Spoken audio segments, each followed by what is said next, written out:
Good evening, everybody. It is my great pleasure to introduce Professor Wahrren Lehrer. He is a New York-based writer and designer, known internationally as a pioneer of visual literature and design authorship. He got a huge collection of awards, so I will say only about a few, maybe the most important, like Ladislav Sutnar Prize, Center for Book Arts Honoree, Bredan Gill Prize, Innovative Use of Archives Award, International Book Award for the Best New Fiction, Media That Matters Award.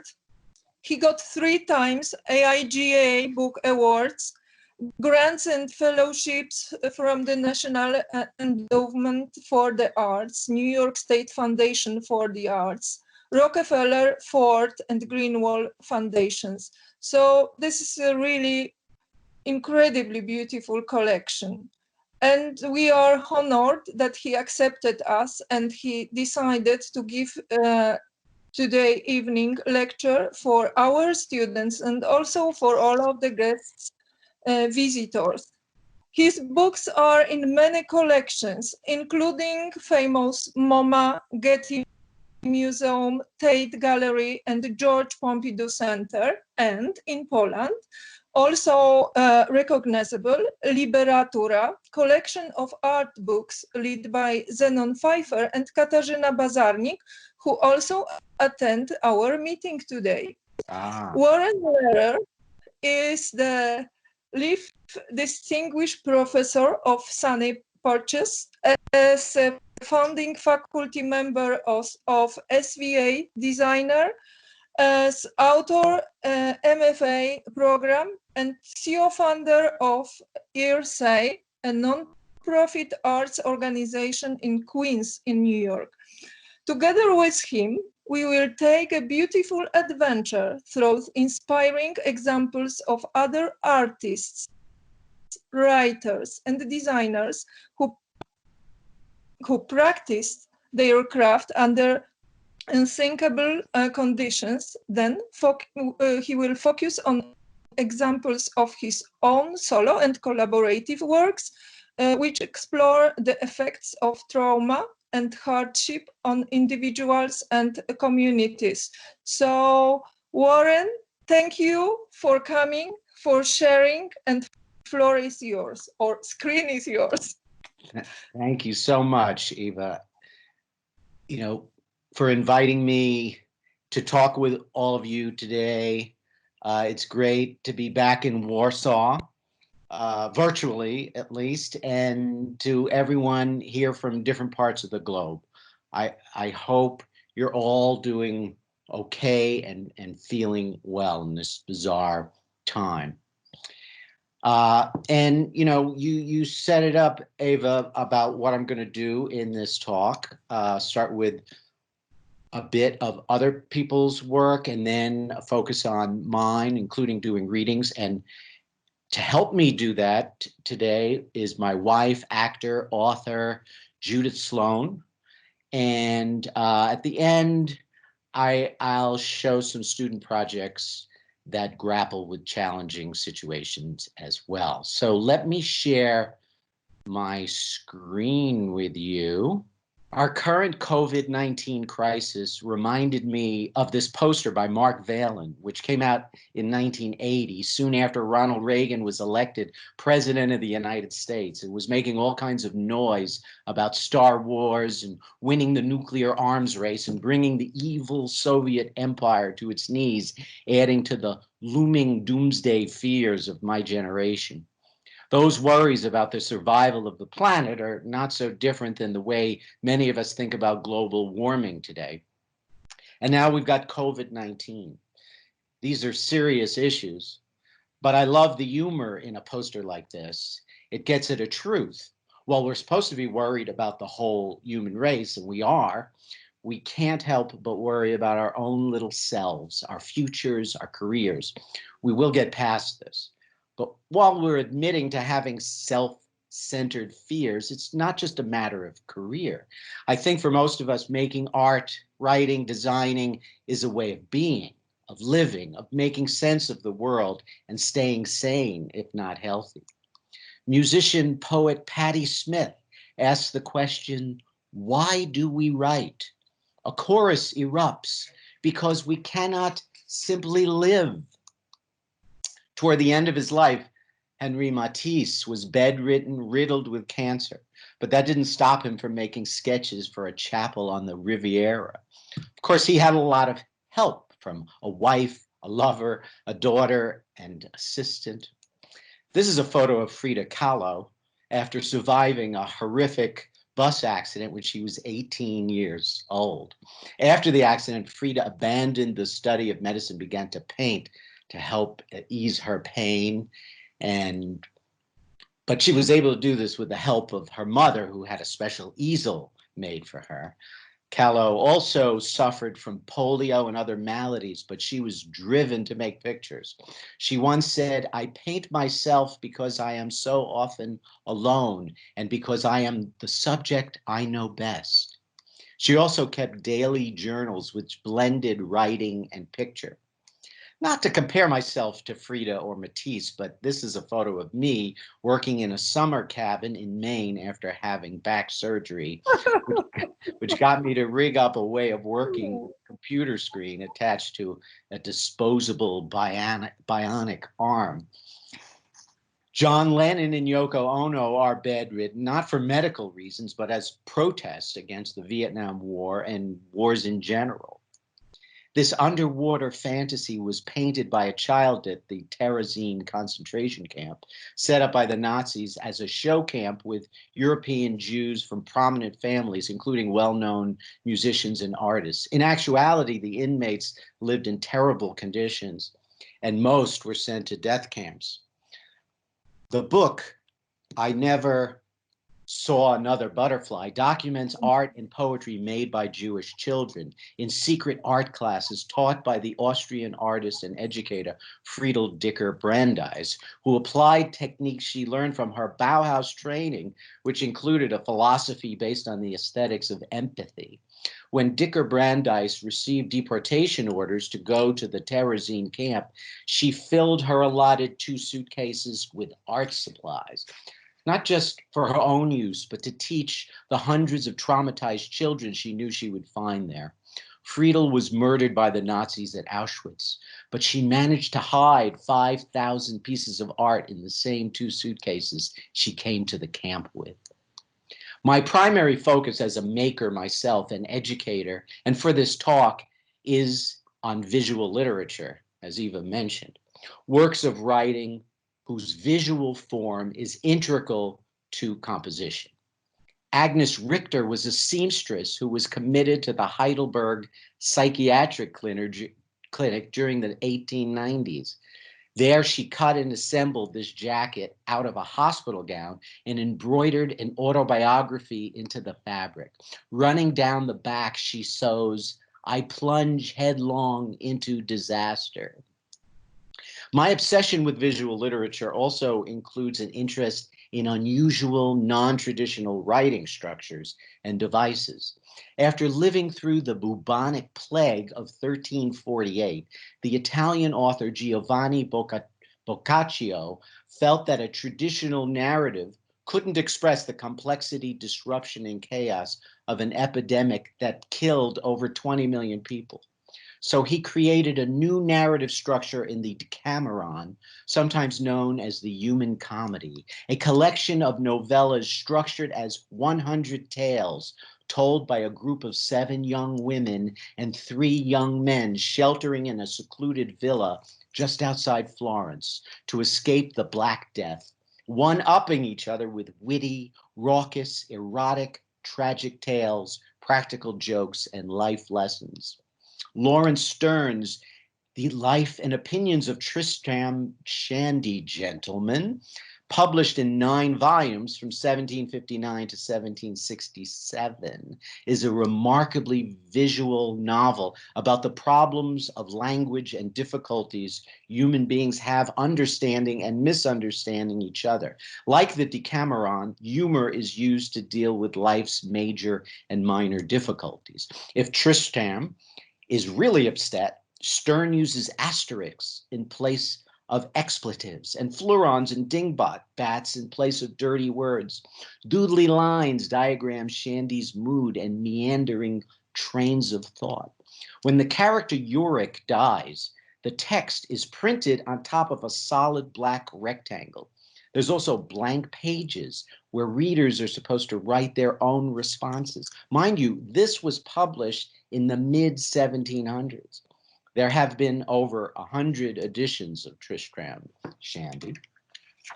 The African-American sociologist, civil rights activist, and author W.E.B. Du Bois created these data visualizations for an exhibition called Black Life in America, made for the 1900 Paris World's Fair, diagramming everything from the occupations of Negroes and whites in different states, the number of Black children in public schools, family budgets, literary rates, land ownership, all kinds of information. I show this recently resurrected project as an example of how very compelling and complex stories can be told as data through word, color, and shape, and as an example of an interdisciplinary work not previously part of any canon, you name it, sociology, graphic design, modern art, visual literature.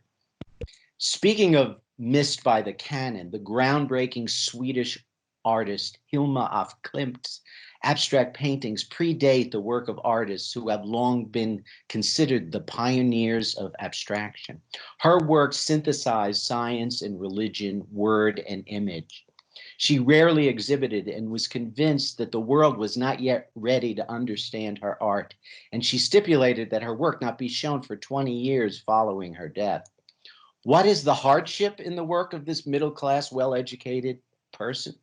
Well, maybe being a woman in a man's world, having different ideas, having been questioned and rejected by Rudolf Steiner and other male figures of authority.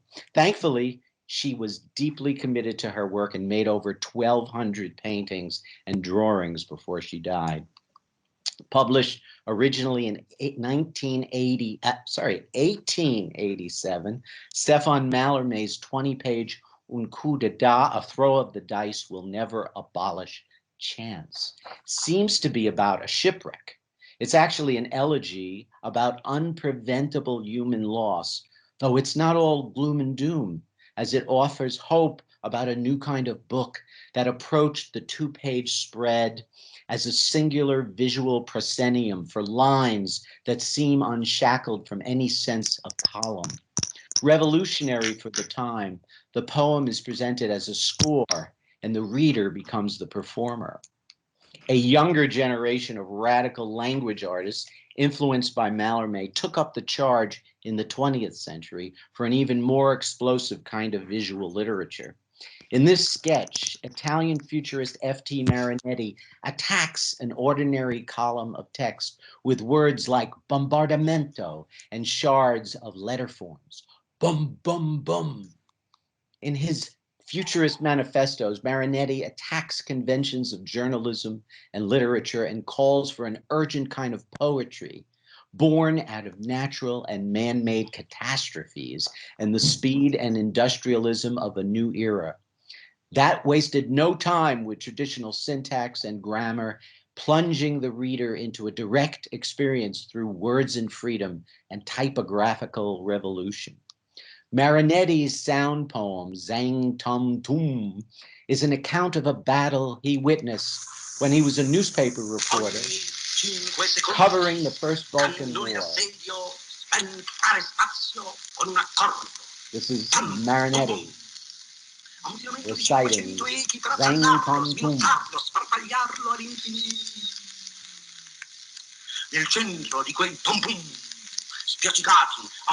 I love Marinetti's work and consider him one of the most influential and original pioneers of visual literature.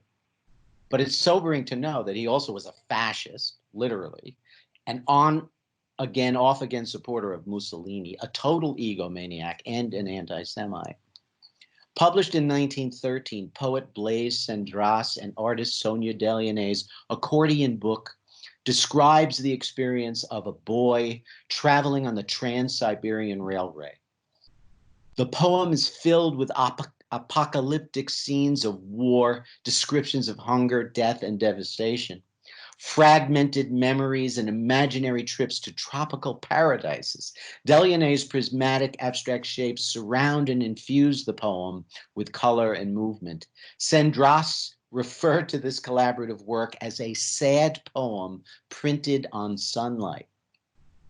Kenneth Patchen incorporated painting, drawing, and typographic expression in his poetry and novels and became a central influence on beat and concrete poets and generations of anti-war writers. This poem was written during World War II.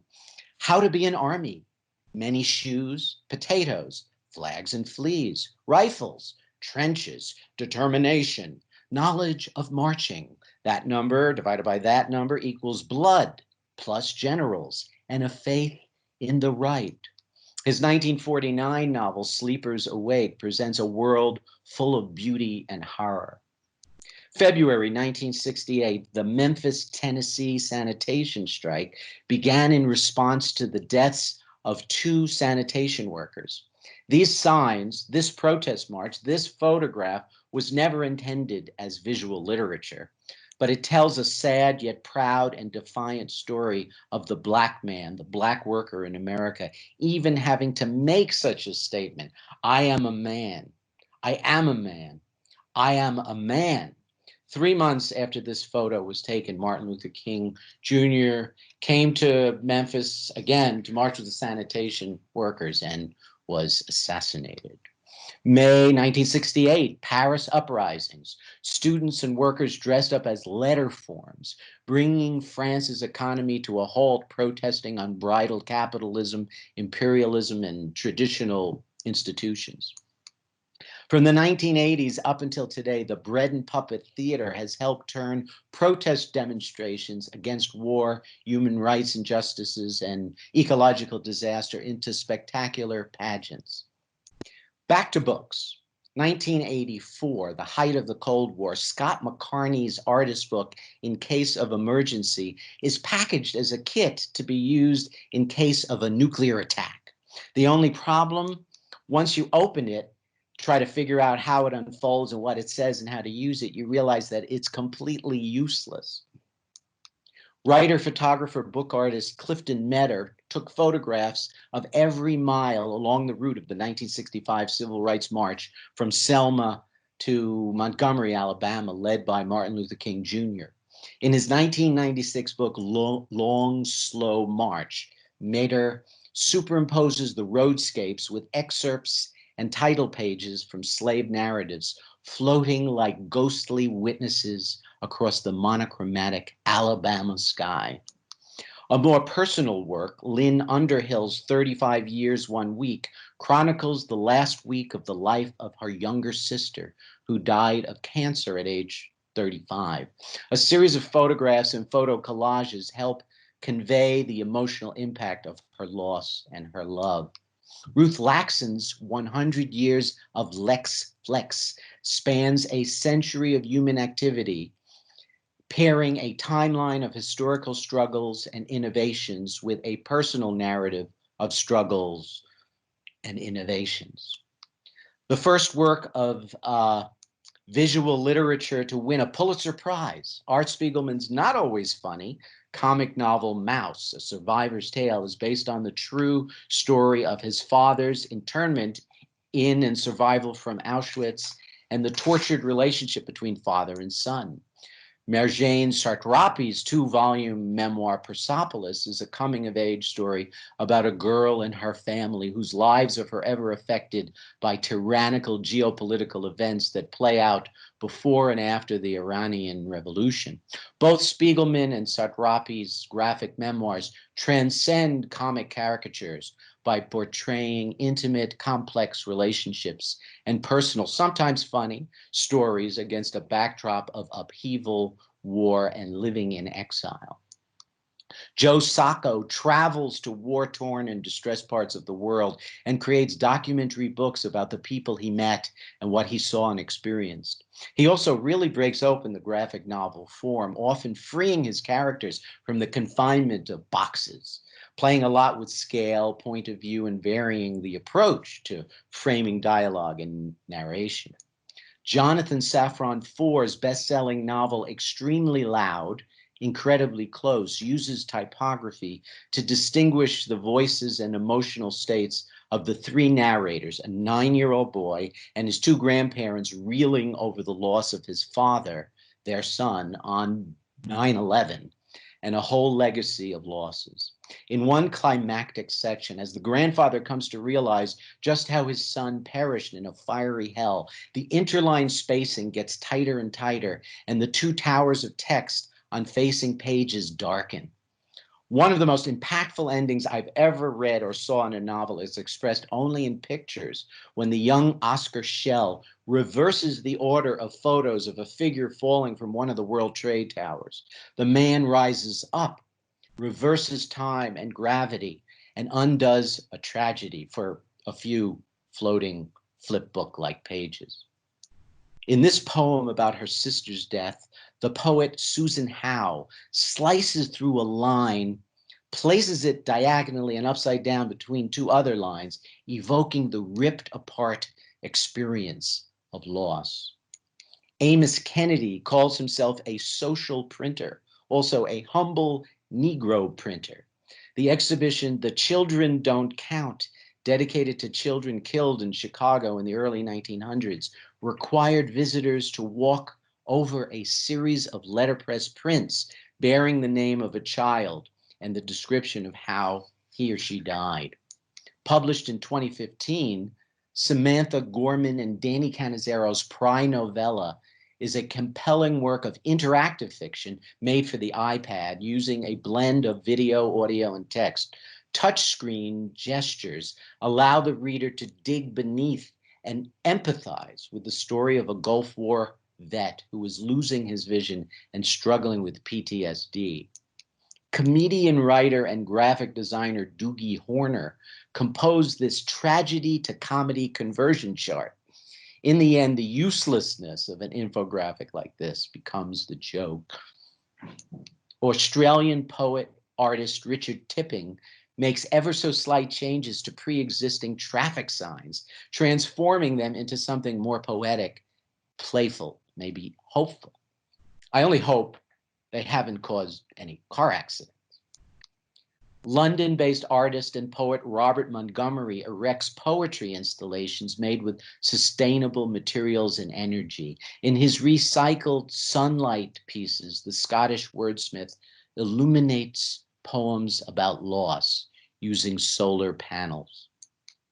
Graphic designer, public artist Candy Chang creates projects that aggregate and transform stories of individuals and communities into art and data. Her project, Before I Die, turned the walls of vacant buildings in 30 locations around the world into public spaces for people to share what they dream of or aspire to before they die. Chang chronicles her findings into moving crowdsourced books. And here we are, social distancing, inside our homes, communing with each other as our streets and highways are eerily quiet. I'm in an epicenter of the pandemic here in Queens, New York. Too many people are sick. Some are dying. I'm hesitant to go out, but there are some silver linings. Air pollution has gone down dramatically. Beijing was making progress on their air quality since this 2018 photograph on the upper left was taken. But today, the skies over China are clearer than they've been in decades. This NASA satellite photo shows significant decreases in air pollution over China in just 1 month due to the COVID-19 shutdowns.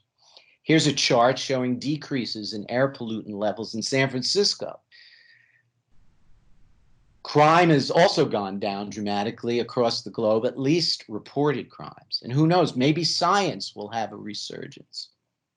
We need science and medicine to get to the other side of this pandemic, but art is vital too, filling the void. A number of design, public art, and activist organizations and a few instigators like Stephen Heller launched a citywide public art campaign featuring digital billboard messages of love, gratitude, and solidarity with New York's frontline workers. Myra Kalman's Love in the Time of Cholera. Edel Rodriguez's Angel-Winged Medical Workers. Debbie Millman's contribution gives voice to the paradox of coming together while remaining apart. Matt Dorfman tips his hat to Gertrude Stein while reinforcing the unit of measure we need to keep for safe distancing. Emily Oberman and Matt Varner also play on the paradoxes of a project and moment like this. There are many things designers can do and are needed for at this time, including the visualization of facts over fictions, like the fictions the President of the United States spews on a daily basis, such as America's reaction to the virus being the envy of the world. A brilliant cover design of The New Yorker by the illustrator Christoph Nyman. Circles of red dominoes surround a lone, vulnerable figure, forming the now familiar COVID-19 molecule, yet somehow attractive enough to draw you into picking up or looking at the magazine. There are so many creative things people everywhere are doing to combat the virus. Quarantine music students and other musicians around the world making music videos together, one track at a time. My wife and I have a nonprofit arts organization here in Queens, where, among other things, we run a program called Transforming Trauma into Art, helping immigrant and refugee teenagers tell their stories through poetry and performance. In addition to working with students remotely right now, Judith is working on a podcast featuring the nightly stories of a nurse working on the front line of COVID-19 in a New York City hospital. But now I'm going to pivot to my own personal Vislit work and read excerpts from a few of my solo and collaborative books and multimedia projects that portray individuals and communities dealing with and transformed by traumatic events. I was a painting major in college in the 1970s. On the side, I wrote stories and poetry. At a certain point, words and letter forms started seeping into my visual art. One day, I showed a stack of secret drawings that combined letter forms and words with abstract marks to a painting teacher of mine. He rifled through the stack, shook his head, and said, "You're a good student, Wahrren, but you're barking up the wrong tree with this stuff. Words and images are two different languages, two different worlds, and shouldn't be combined." I left his office feeling like I'd been given a mission in life. And for better or worse, I've been combining words and images and making images of words ever since. Jump to my graduate thesis project, which was also my first offset printed book, titled Versations, which I described as a study of human dialogue and the poetics of speech. Published in 1980, Versations is scored for 8 pair of dialogues, 16 characters inspired by real people I met on Venice Beach in Los Angeles. In the book, which also functions as a performance score, I cast each character into their own type family and choreographed each dialogue in a way that reflected the quality of the communication. On this page, a religious missionary is talking around an unsuspecting soul. I listed the name of each character once at the top of each page and break the lines significantly for breath or sense breaks, tracing the rhythms of speech. I used bold or italics for emphasis, equated space with silence, and printed the book on translucent paper, enabling readers to see, hear the echoes and premonitions of approaching and receding dialogue. Here, a married couple argue, occasionally coming together in laughter. Toward the middle of this work, more and more dialogues can be seen and heard simultaneously. Then there's a denouement and different things happen. Judith is going to read an excerpt from Versations of the 88-year-old character, Sarah the Doll Lady, who deals with loss in an interesting way. I'm going to stop sharing screen for the moment, and hopefully you can see Judith, you're on as Sarah the Doll Lady. I love it out here in the park. My husband was younger than me, but he was sick in bed for 20 years, and I'd sit out here making a living. It's 4 months since he passed away, and here I am talking to people, sitting. I have friends, but they're also poor people. Most of them can't buy a doll for $25 or $30. If they really want one, I let them pay in installments. They get the doll when it's all paid out. Most of my customers come from outside the neighborhood. They can tell me what color, what kind, Raggedy Rita, Big-Eyed Bonnie, or the Persian doll. I've been making the Persian doll a year already. Whatever they want, I make. I used to be a beautiful girl myself. You wouldn't believe it if I showed you the pictures. The second my husband saw me, he scooped me up. I was 23, but I looked 16. Now I make up my dolls instead.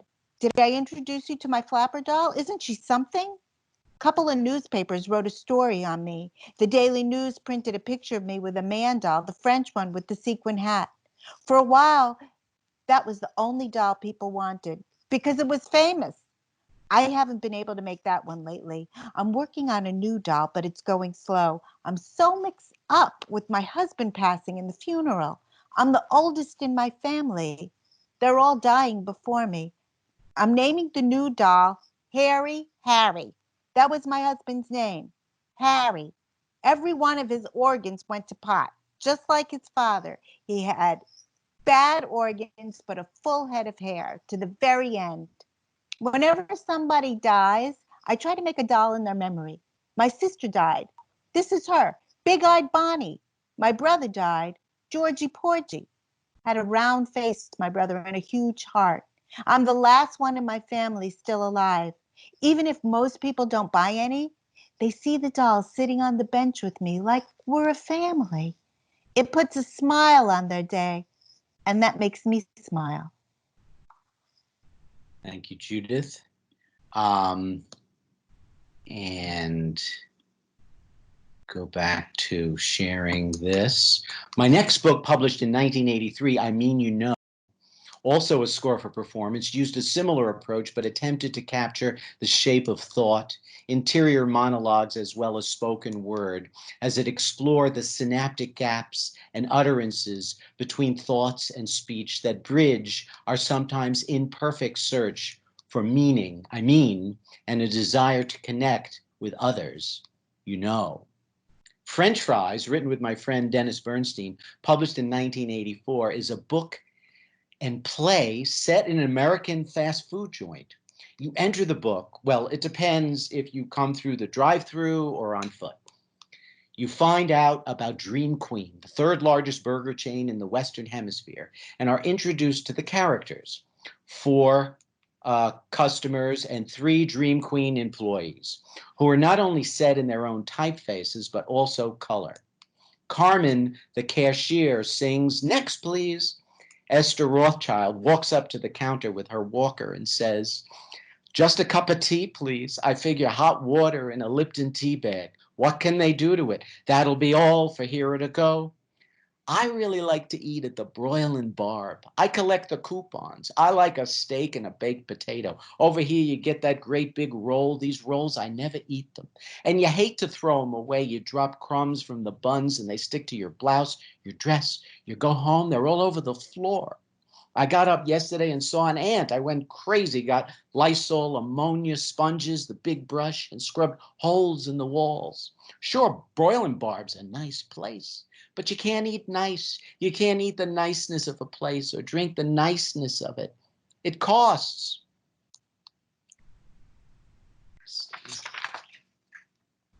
Before the start of the book play, an elderly woman dies in a pool of blood and ketchup at the Dream Queen restaurant. Everybody has a chance to testify as to how she died. Was she run over by the skateboarder? Did she die of natural causes? Was it junk food that finally did her in? French Fries takes place at the height of the Cold War. And in Act 5, one hell of a political argument breaks out. Towards the end, you find out that each character is writing a book or could write a book if they tried. Louise Gialon's book, which she's working on throughout the play, is entitled The Potato in America. I'm going to jump a decade to the mid-90s to my portrait series books based on real people who straddle the wobbly line between brilliance and madness. My original conception, each book would be proportional to a standing figure with a photograph of the person from the front on the front cover, from the back on the back, and inside the guts, first-person monologues, rants, and prayers to God. The first 4 books in the series formed a quartet of men, which I wrote hanging out with each person for many years and piecing their stories together. Nikki D from LIC was a retired dock worker, stoop philosopher, and sit-down comedian who suffered from osteomyelitis as a kid, grew up in pediatric wards of hospitals, as well as his family's 4-room railroad flat in Long Island City, Queens, which is where he eventually lived for the rest of his life by himself. The book is chock full of stories about loading Liberty ships out to sea during World War II, the Great Stomach Explosion of 1964, prayers to God, and all kinds of philosophy. Charlie Lang, an amazing musician and brilliant thinker, has also been struggling with bipolar disorder for much of his life, misdiagnosed at 14 years old as having schizophrenia. On the left, being in the eye of an emotional tornado. On the right, getting stuck in a bad cycle in and out of emergency wards, psychiatric centers, and halfway houses. I'm going to read a little section of one story from Charlie's book. This piece is called Military Academy. My father wanted me to become a man. My mother just wanted me to be away while they were getting their divorce. I'm still not sure why I ended up having my second nervous breakdown at 14 years old, but I think being at that military academy had its influence. All my parents said was that they had this academy, that this academy had the 3rd largest organ in the whole United States, and that they had this marching band. I thought it was all kind of neat. You get all these new clothes and all these expensive toys and cooked meals 3 times a day. And that organ, my father said, be a good boy, just do what they tell you and you'll get to play on that organ. Listen here, cadet, you're going to heat up this toilet seat till it's nice and toasty. And then you're going to go to the next toilet seat and warm it up, and the next one, and the next one, till you warm up all the toilet seats in the whole stinking bathroom. Now get to work. The words of great value that filled the air were respect, honor, duty, rule, discipline, strength, valor. The words in between these words were cocksucker, motherfucker, dickhead, faggot, things like that. I never had a great physical constitution, so that would get me into trouble, because in certain kind of activities I couldn't keep up. I talked back to the officers. That would get me into trouble.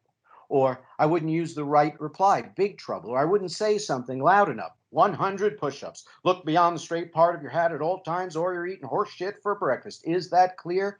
Yes, sir. I can't hear you. Yes, sir. This is the worst company in the whole fucking place. Yes, sir. The girls over there are better than you. Yes, sir. Is that clear? Yes, sir. I'm not a sir. Do I look like a sir to you? I'm a sergeant. Yes, Sergeant Lang. What did I just say? You're a sergeant, sir. Now that I think of it, the guy was only about 17 years old. How did he immediately take on this authority with me? Brother Blue was known to many people on the streets of Cambridge and Boston as the John Coltrane of storytelling. My book focuses on the stories behind the stories he told, some of which he started telling out in public after the book came out. I'm going to read an excerpt of a story from the first section of the book about growing up poor and black outside of Cleveland, Ohio. It's called Good Beats Smart. This is the first part of it. There wasn't much sweet talk around the house. He called her woman. She called him Mr. Hill. That's the way my mother and father spoke to each other. No lovey, honey this, or darling that. Now and then he'd call her peach cobbler, peach pie, only food names, apple tart, strawberry shortcake, but mostly he called her woman. It was tough growing up in that house. That's the trouble with being poor. It can beat you down. You live on the edge, it can make you edgy. My folks, they'd whoop my behind in a minute. They might have been simplistic, you might even say narrow-minded, but they were good-hearted. Never met a man like my father. He was bigger than life. He was like John Henry. My mother, she was so brave, God have mercy. She'd put her hand right in the lion's mouth if she had to. I'd say, Mama. She'd say, look out, boy. My father was the same way. I guess the great maker thought, I'm going to give you a powerful mother and a powerful father because you're going to have to go through some bad stuff in this world, boy. One day, my brother Thomas, the one who couldn't read or write, came to school, home from school all wet, smelling of urine. They had him in this class for the retarded, the only black one in the class, so they pissed all over him. When he came home that day, my father said, what's this? My brother just looked at him with those innocent dark eyes like maybe he did something wrong. He didn't know. My father says, what they do to you? My poor brother didn't talk. He just looked. We didn't have a telephone or anything, no writing paper. My father says, I'm going to take care of this. You know those Chaplin movies where Chaplin goes out in those baggy pants walking down that road? We all had these old clothes. People would give us their hand-me-downs. We were like the local charity case. Came a time my job was to go out and get leftover food. I'd go to all these stores begging for food. So there was my father, starting up that hill in his old baggy pants, carrying his big walking stick, saying, I'm going to go up there. I'm going to go to that principal's office. I'm going to go whoop the whole school, line them all up, going to whoop everything in sight. And when I get through, they'll never touch my little Tommy again. They ain't never going to touch none of my blood. I was so proud of him. The way he walked up that hill with that stick in his hand, he didn't go to a phone somewhere or write a letter or see his lawyer or go to the school board or anything. Now, I don't know what he did. I don't know what this unbelievable black man with this big stick in his hand. To this day, I don't know what my daddy did up there. But after he paid them a visit, we never had any more trouble. We also have the story of Claude, who was a adopted son of an ambassador and tells all kinds of stories of surviving child sexual abuse, but also triumphing over these things. And some pages from the Brother Blue book. The first book in the women's portrait series morphed into a play that I wrote with Judith, which she performed as a solo show and radio play inspired by the real-life story of Andrea Gibbs, a deputy sheriff in Mississippi who, along with 4 black male deputy sheriffs, blew the whistle on brutalities and murders taking place in youth detention centers and county jails. Judith, we're going to go to you, and you're going to read a little slice of the play Tattletale. After 8 months of working there, I was getting worried that things was going to escalate to where someone was going to get killed. But what finally tipped me over the edge, there was another deputy that went down the hallway in the middle of the night and received oral sex from a 15-year-old girl in exchange for him giving her a cigarette. It was a doral. They didn't press charges. They didn't fire him, nothing. I wanted this man locked up. I couldn't sleep anymore. I was throwing up almost every day. I called Tony Lewis. He told me he's got 2 other deputies at the adult jail, all keeping journals. And, well, they're seeing some stuff. Make you scared as a long-tailed cat in a room full of rocking chairs. Make a long story short, we start meeting secretly. We knew we had to be real careful. We're trying to figure out how to blow the whistle. I mean, they were 3 black men. I'm 1 white woman. Tony said, Andy, you're the straw that stirred the drink. I'm thinking 4 of us? 4 officers coming forward together? We are simply going to be formidable. Andrea's courageous whistleblowing helped instigate a U.S. Justice Department investigation, which resulted in federally mandated reforms in the prisons and detention centers in Mississippi. I'm going to go back to sharing the screen and move to this project that Judith and I worked on, also documentary, featuring stories, images, and sounds of new immigrants and refugees who we met in our home borough of Queens, New York, the most ethnically diverse locality in the United States. Crossing the Boulevard, Strangers, Neighbors, Aliens in a New America is the result of interviewing and getting to know hundreds of people from all over the world a year and a half before 9/11, 2001, and a year and a half after. Open the book and you're going over the Tri-Bar Bridge towards Queens. You're out on the street crossing the boulevard. You see India's gifted psychic reader on top of Queen Tofa's African braiding and weaving salon. Down the block, the Yogi transmission shop next to Guyana Gold. At 13 lanes wide, crossing the boulevard can be treacherous, but crossing out of war zones, economic hardships, across borders, oceans, cultural and language divides into the fabric of America is the crossing we were most interested in. We divided the book and project into 5 movements, beginning with people who came to the United States seeking religious freedom, or people, as people have for hundreds of years, or those who see the United States as a place in need of spiritual healing. The second movement features stories of political refugees and asylum seekers. Many refugees we met fled countries where political persecution, war, military dictatorships were fueled and supported in part by U.S. foreign policy. Ironically, after life became intolerable or too dangerous for them back home, they sought refuge and freedom in the United States. Nanaska Rosca is one of 10,000 Filipino ex-detainees who were arrested when the dictator Ferdinand Marcos declared martial law in the Philippines in the 1970s. She covered Marcos as a journalist from the late 60s to the late 70s for major opposition newspapers. After being detained and put on a hit list, she came to the U.S., received asylum, and is the author of 6 books and the winner of an American Book Award for her novel State of War. And Judith is going to read a little bit of Nanochka from Crossing the Boulevard. I wasn't afraid of being outspoken. That was my problem. When you are like that, you walk into trouble.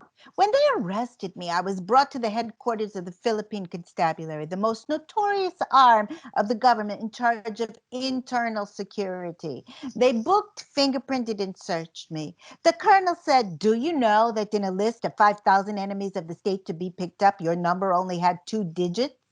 I said, "First 100? I'm so honored."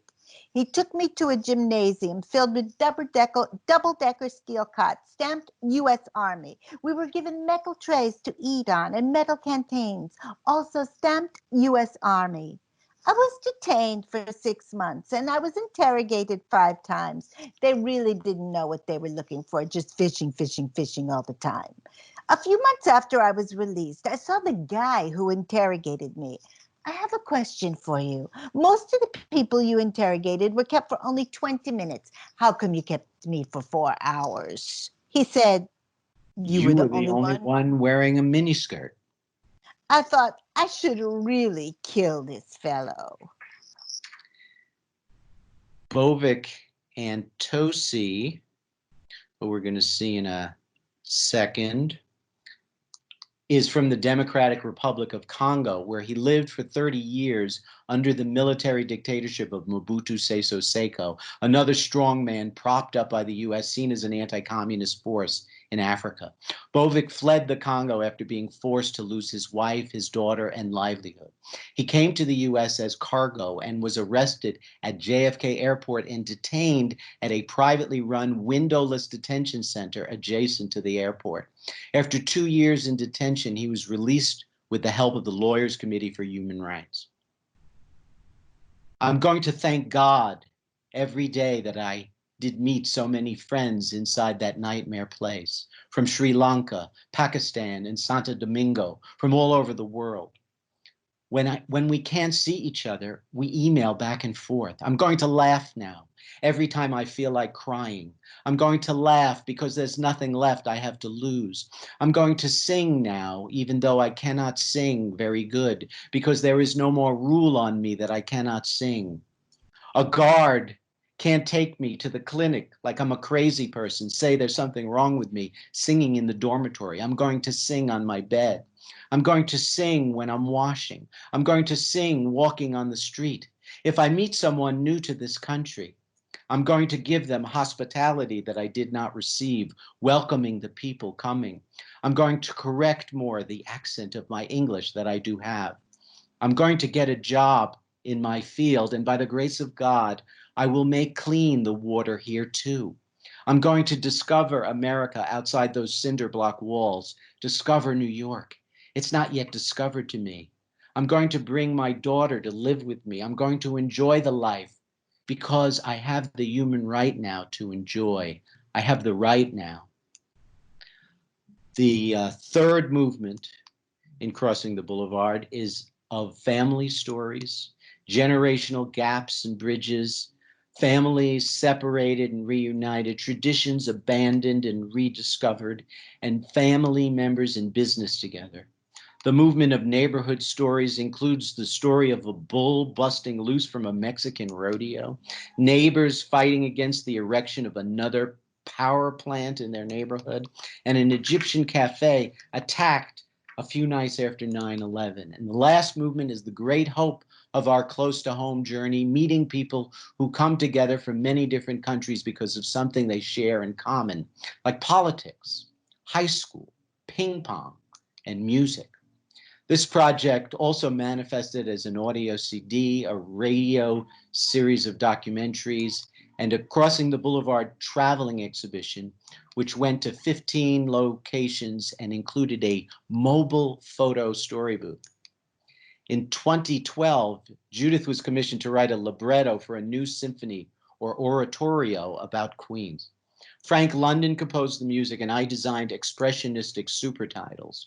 Here's a clip from the second movement that expresses some of the feelings around losing everything, which could be the aftermath of 9/11 or Hurricane Sandy or any disaster. We translated it into 5 languages.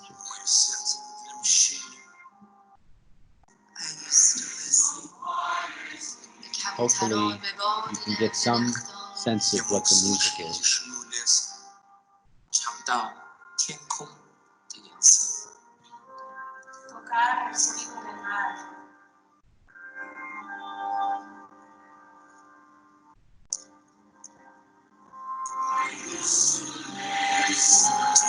To the wind in the trees, I could hear the silence in the forest, taste the color of the sky, touch the sound of the ocean.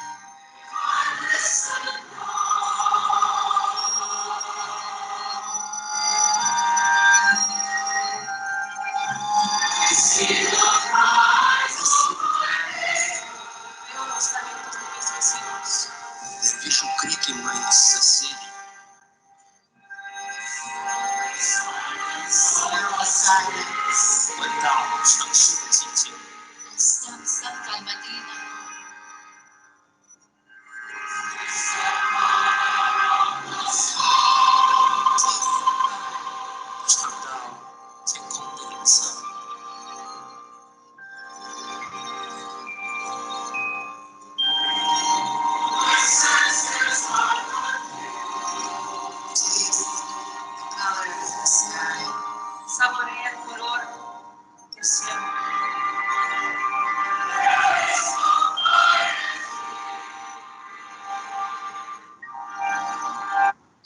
So a little bit of that 50-minute piece.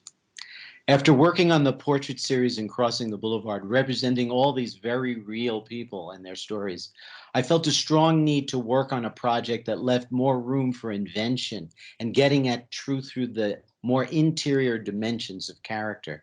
In my illuminated novel, A Life in Books, The Rise and Fall of Blue Mobley, I ended up not only inventing a character who whispers his story into a microcassette recorder over the course of one sleepless night from his prison cell, I also invented his entire body of work, or so it seems, encompassing over 101 books, their cover designs, excerpts that read like short stories, catalog copy, and the characters and themes in his life that influence the characters and themes in his work.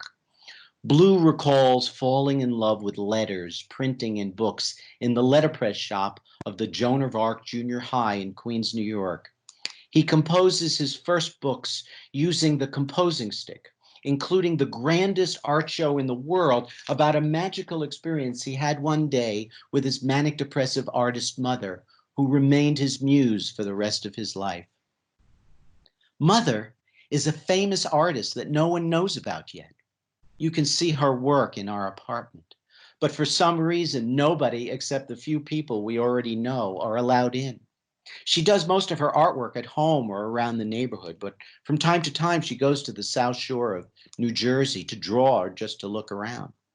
One time when I was 9 years old, she took me to a New Jersey marshland not too far from Staten Island. I'll never forget. It was a Sunday, late afternoon, middle of winter. We sat there freezing in my aunt's gold Rambler station wagon that my mother borrowed for the day. There was no heat on in the car, and my mother's window was 3/4 open because we were there to watch the sunset together. Shortly after we got there, my mother looked up at the sky and said, Today is going to be a good one. I can tell by the atmospheric conditions and the moisture and the wind velocity. and all this meteorological terminology that I had no idea my mother knew. She was definitely pumped for the occasion and excited to share it with me, her only son. We're going to have a fantastically colorful sunset today. It's going to be quite a show. Well, that was just about the last thing a 9-year-old kid wants to be doing on a Sunday, sitting in the freezing cold in a dumpy car with his mother watching the sunset. But at the same time, I have to admit, it was kind of amazing. It was like this huge planetarium light show, only there was no technology involved except for my mother's stopwatch and her sketchbook and watercolors. Actually, she never touched the sketchbook or the watercolors that day, but she did keep looking at the stopwatch. In 3 seconds, the shadows over there are going to change from Prussian blue to magnesium blue, and then to a kind of luminescent mauve. Sure enough, the sun went down a few more degrees. Then she said, These clouds up here are going to turn like a fluorescent orange pink. and she was right. I looked up at her and I noticed her eyes weren't blinking at all. I think so she wouldn't miss even a fraction of a second. And then I saw her body was shaking, and it scared me a little because I knew she wasn't shaking from the cold, but from the beauty of watching the sun go down. And then I was shaking too, not so much from the cold because I didn't feel cold anymore, and not so much from the beauty of the sunset, but from looking up at my mother almost in shock, wondering how she knew in advance what the sky was going to do before it happened. It was as if my mother, who you might think if you saw her on the street as just an ordinary person, had orchestrated the grandest art show in the world, and I was the audience. Blue never knew his father, and his mother never told him who he was, but his Aunt Chloe, who had a few too many gin and tonics one night, told Blue that his father was a very famous man who was madly in love with his mother, but because of his fame and his having a family of his own, had to cut off the relationship. So Blue let his fantasies run wild in a series of books he called My Famous Fathers, bound in a bifurcated do-si-do binding. On one side of each book, he described what each of his hypothetical famous fathers did to transform the world. The other side portrayed the kind of relationship that particular famous father might have had with Blue had he chosen to follow his passion with responsibility. In those first two book projects, you have the basis of Blue's creative output for the rest of his life, trying to make sense of the world around him through reportage and trying to fill the holes in his life by dreaming up stories. After returning home from being a war correspondent, Blue writes his first novel about a day on Earth when everyone is switched with their number one enemy. After Ronald Reagan catapults the arms race into space, he writes Narcissistic Planet Disorder about a planet that thought it was the center of the universe. He writes a novel based on his best friend who turned out to be a pathological liar. Several short story collections, including All My Men Were Musicians and I'm Tone Deaf. When he falls in love with someone he wants to be with, but doesn't understand what a healthy marriage can be, he writes a bifurcated book about a couple from his building that he admires. After his wife's cousin and 3,000 others were killed in a single day from the Bhopal gas leak disaster, he writes a novel which takes place in a land where the corporation has superseded all other jurisdictions. He makes an artist book after receiving a copy of his FBI file, which turned out to be a heftier dossier than he could have imagined, containing things about himself he didn't even know. After visiting his mother and discovering she hadn't eaten in days but had turned her apartment into an art installation, he writes a novel about a lifelong doodler who loses all touch with reality and falls inside one of her doodles. After a debilitating disc disease in his back finally catches up with him, he writes a manifesto written from the vantage point of a middle-aged pair of pissed-off feet. Unable to get up from bed, he invents a self-help pseudonym and comes out with a book titled Yes, I Can't, marketed as a slacker's guide to not accomplishing your full potential. He writes other books under the same nom de plume as way of grappling with his own sense of loss, crisis of purpose, and hard to figure out conflicts. When he feels helpless about wars and other injustices he has no control over, he writes stories that shed light on the effects of those things. To answer his daughter's question about the death penalty, he makes a pop-up book on the history of capital punishment, how bad people go by. Look at a few of these pages. In early times, when a man did wrong, pulled a tab, we threw some stones till he was gone. Then, if someone killed or stole, on the guillotine their head would roll. Nowadays, a prick in the arm, and the bad man can do no harm. When his daughter is stricken with a rare and potentially deadly blood disease which requires the best medical care in the world, including treatments his health insurance won't cover, he works on replacing the esoteric writing categories in his mind with more commercially viable ones that correlate to categories that actually exist in bookstores. He writes his first murder mystery, A Damn Good Plot, followed by One Good Plot Deserves Another, followed by Plottsville, based on a movie made from the Damn Good Plot books. His first and only foray into pet lit, the story of a sex addict turned evangelical fanatic. Blue ends up doing all kinds of hybrid genre books, including culinary murder mysteries.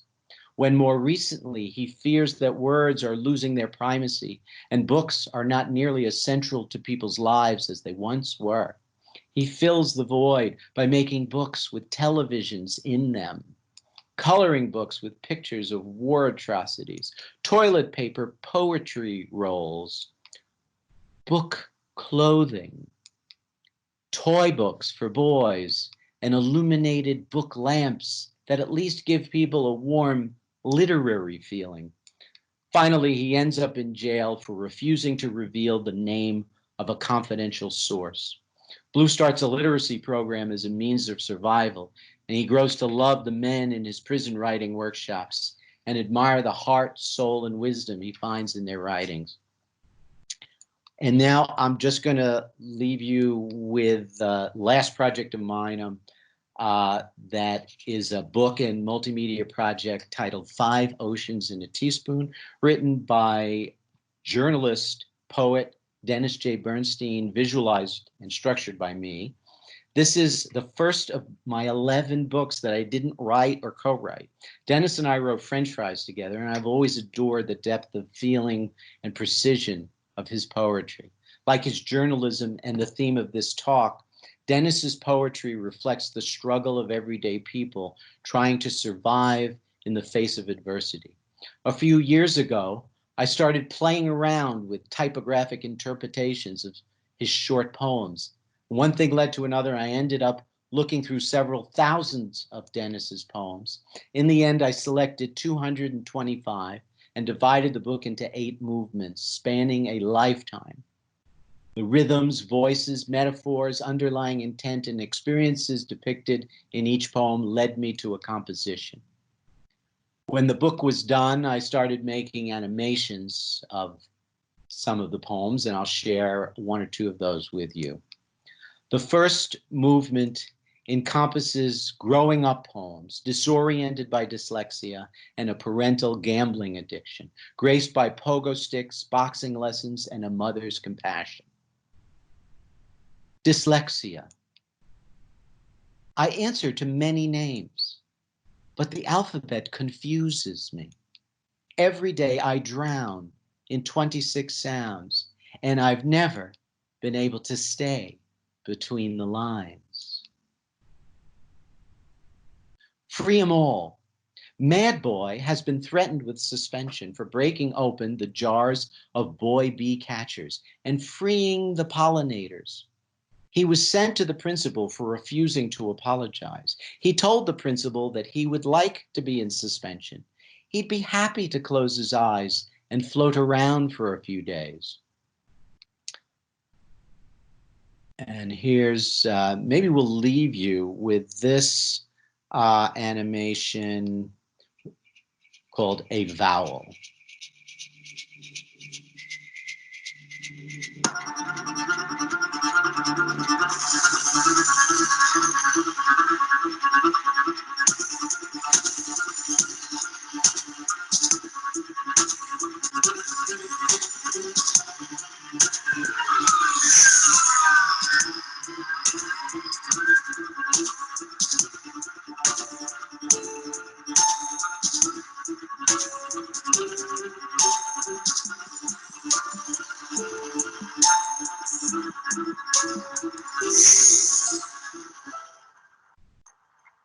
The alphabet is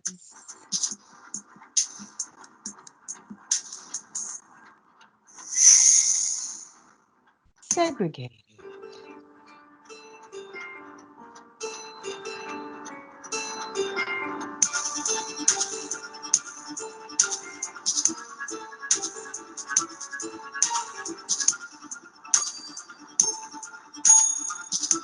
With a small minority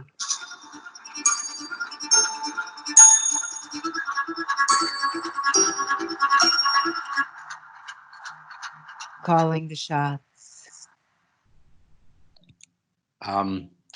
And actually, I'm going to skip over these, but I'm going to play one more poem. I see them in an hour. I said I'd go an hour 5.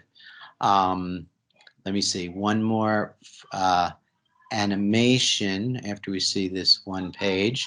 This is from the last movement, which is about growing older. Shadowboxing. In spite of my shrinking body, my shadow grows to new heights. And then I'll leave you with this animation, which of a poem that Dennis wrote after losing both his parents, death of a family.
And shameless pitch, this is the newest book, which you could order at www.papercrown Press, or find out more about through 5oceansinAteaspoon.com.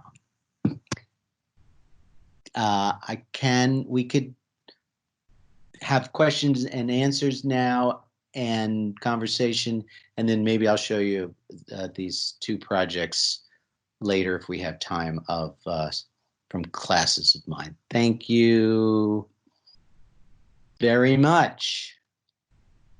Thank you, Judith. Thank you.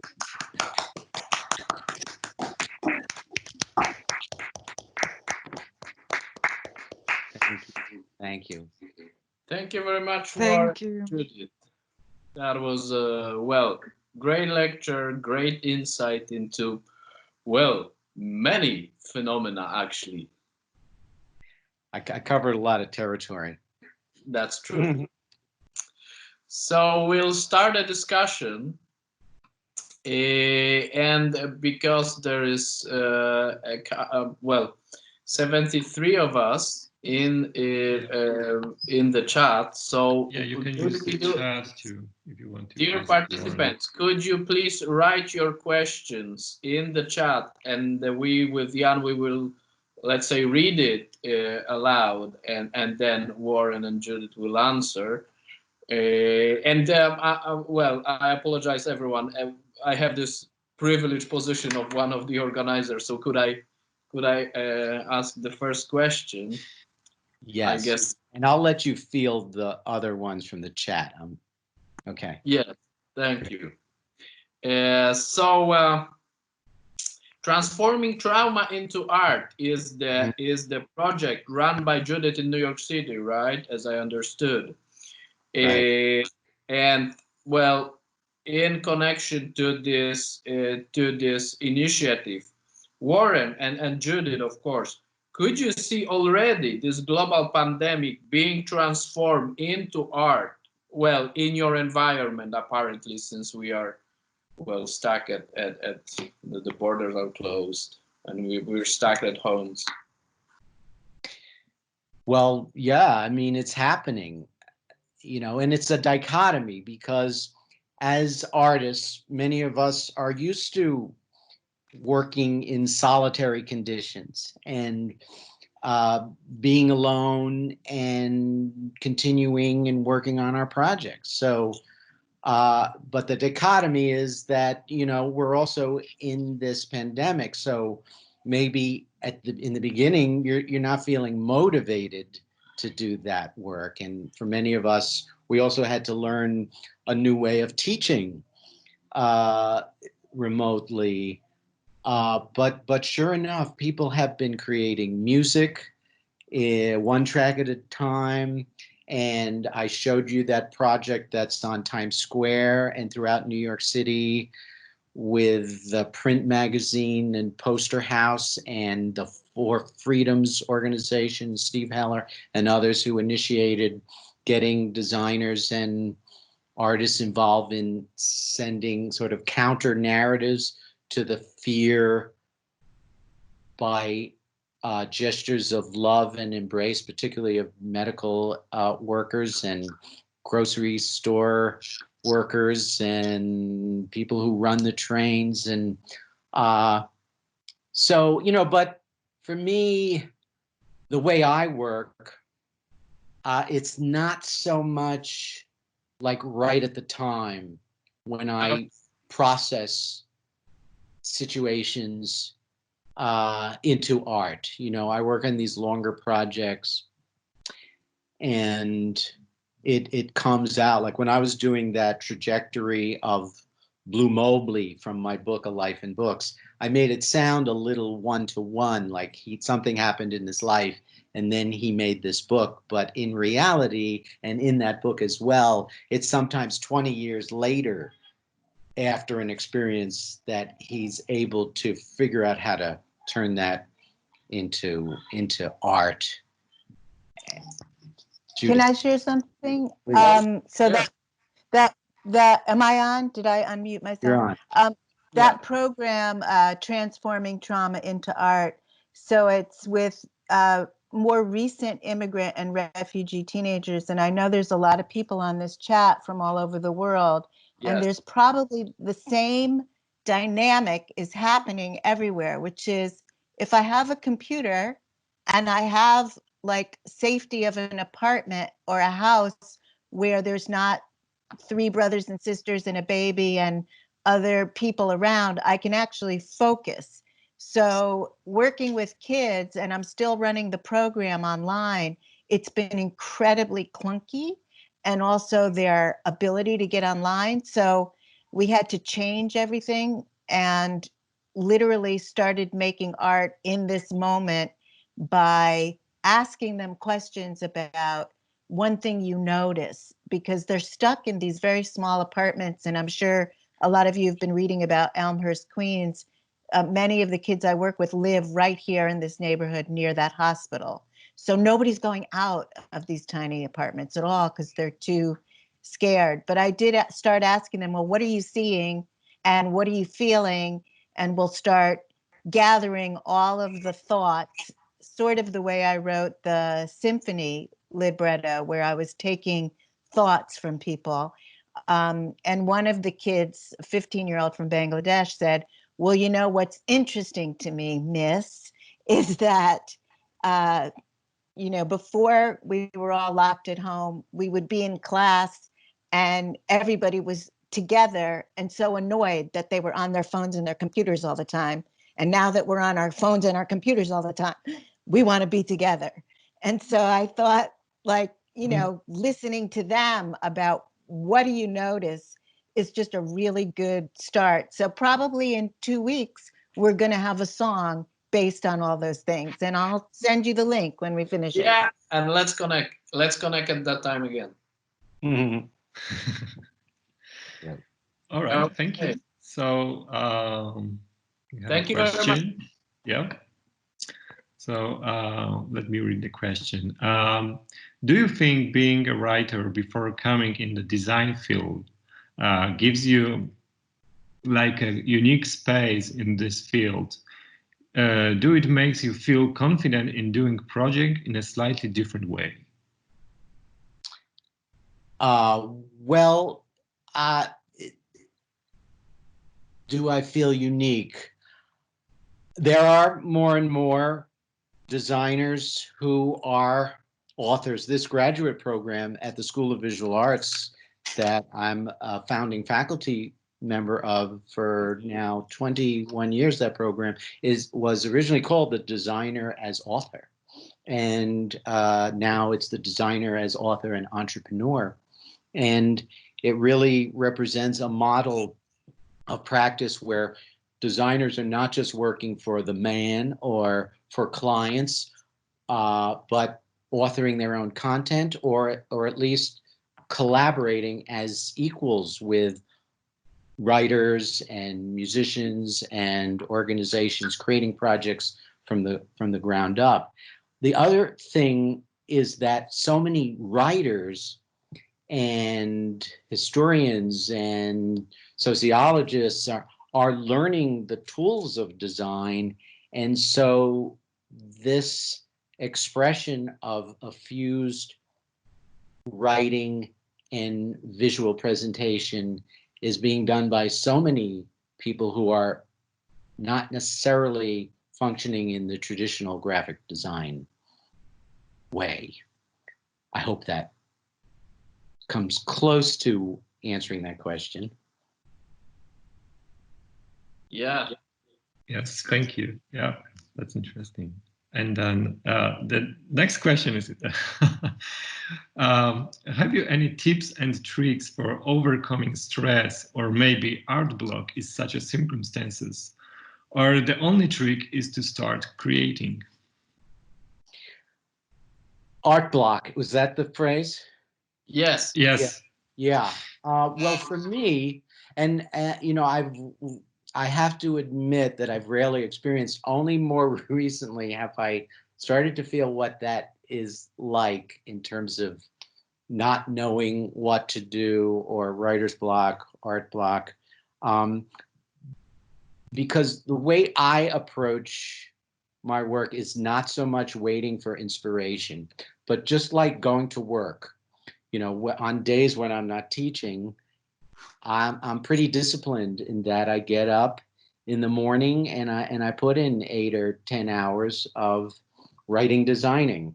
Sometimes it's more writing, sometimes it's more designing, sometimes it's collaborating with other people. But and so I just pick up where I left off, which is not to say that I wasn't, you know, dreaming about things related to the work.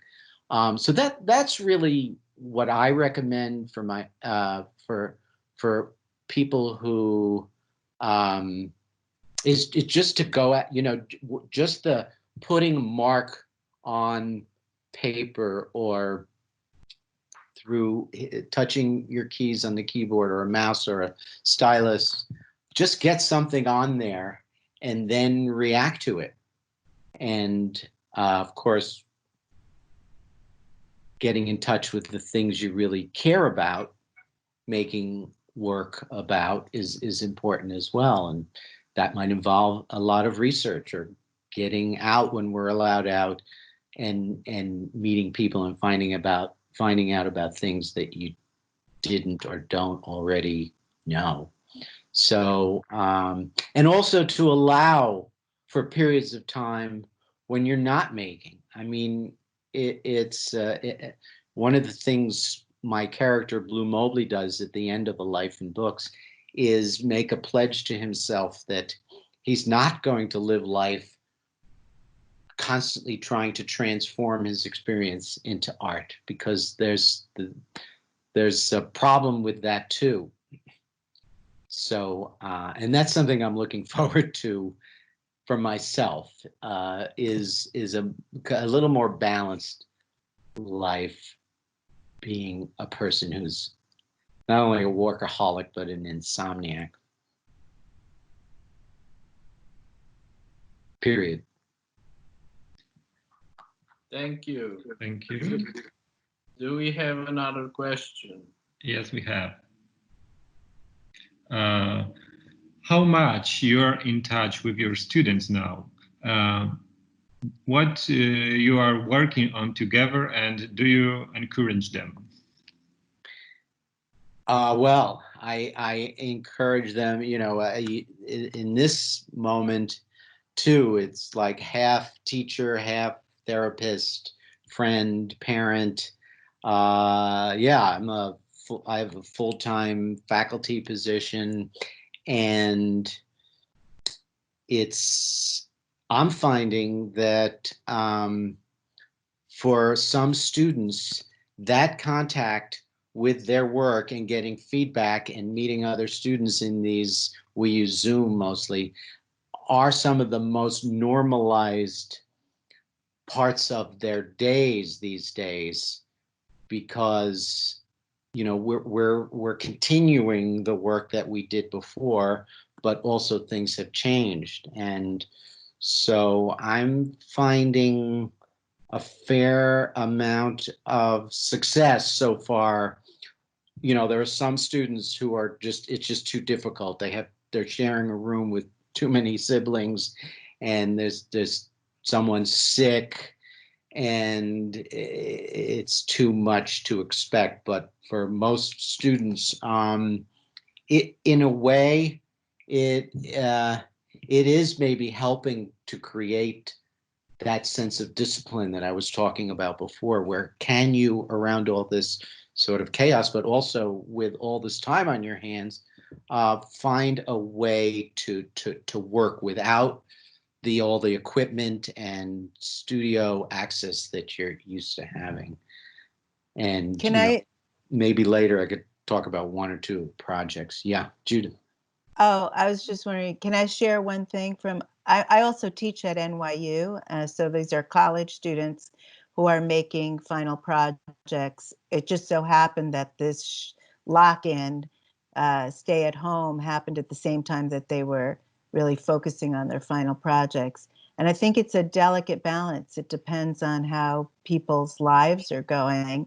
One student is using her final project kind of as a memorial for her grandfather, And it's difficult because it's so raw, and yet it's the only way that they can deal with this, because she's in LA and her family who had COVID is in Miami. So it's like a balance. But so, yeah, I feel like I'm a family member, a professor, a guide, a listener, you know, and I'm learning a lot from them because their projects are so deep, and they're all impacted by this. So. Yeah, thank you very much.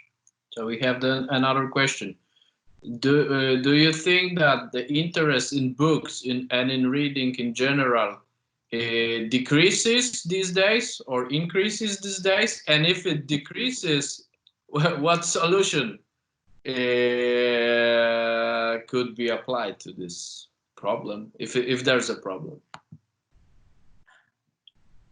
Well, yeah, it's funny when you know, you hear all this talk, or because I don't know it so much with people I know, but people saying, you know, I'm getting tired of watching Netflix and seeing old TV programs. I'm thinking, like, who's got all that time on there? I would love to have a little more time to just watch Netflix and read some books that I'm in the middle of reading but haven't been able to get to. But that's just because I have a lot going on at the moment, including preparing for this talk. But it's a really good question, because you would think, if, let's say, you know, if you're a student, you may have all these pressures to finish projects, but it's a concern that I have in general. If in this world of information, where we're bombarded by so much information, I worry in general about our time to sit quietly and read long contemplative works of literature, which is one of the reasons Blue Mobley, my character, ended up making things in shorter and shorter bits, like toilet paper poems, and this book that Dennis and I came out with of these very short poems. It's like, of this moment. Gee, I could read a poem while I'm sitting on the toilet. But I think people hunger story and meaning and reflection. And, you know, if reading the way we think of it is changing and changes, ultimately that's okay, as long as, you know, there's still this kind of storytelling involved. You know, I'm involved with doing these hybrid books too, that are printed and that are also animated and have this back and forth between page and screen.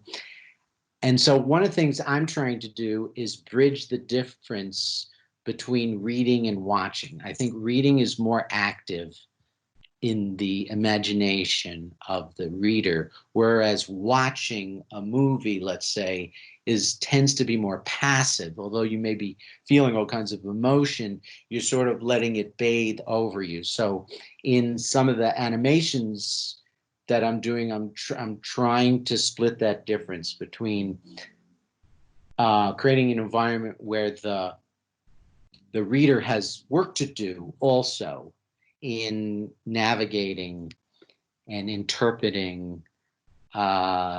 So that's a space that I'm interested in.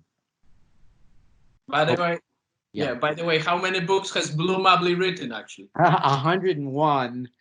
But if you really count all the books inside that book, they're more than that. Well, prolific writer. Yeah. We've got another question, and this is by my department colleague Jan Piechota. I'm here. But you can ask. Yeah, that would be nice. Yeah. Well, hey, Jan. No, I thought that Jakub can read my question, but it's okay.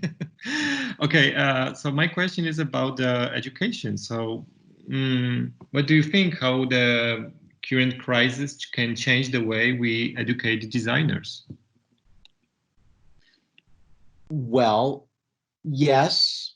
I mean, it's hard to go back ever, you know, and we don't want to go back. We want to move forward. So I think there's going to be more hybrid kinds of teaching, and global, you know, it is one of the silver linings is that you know we're stuck, we're shut-ins, but at the same time we're more connected to people all over the world, like in this forum.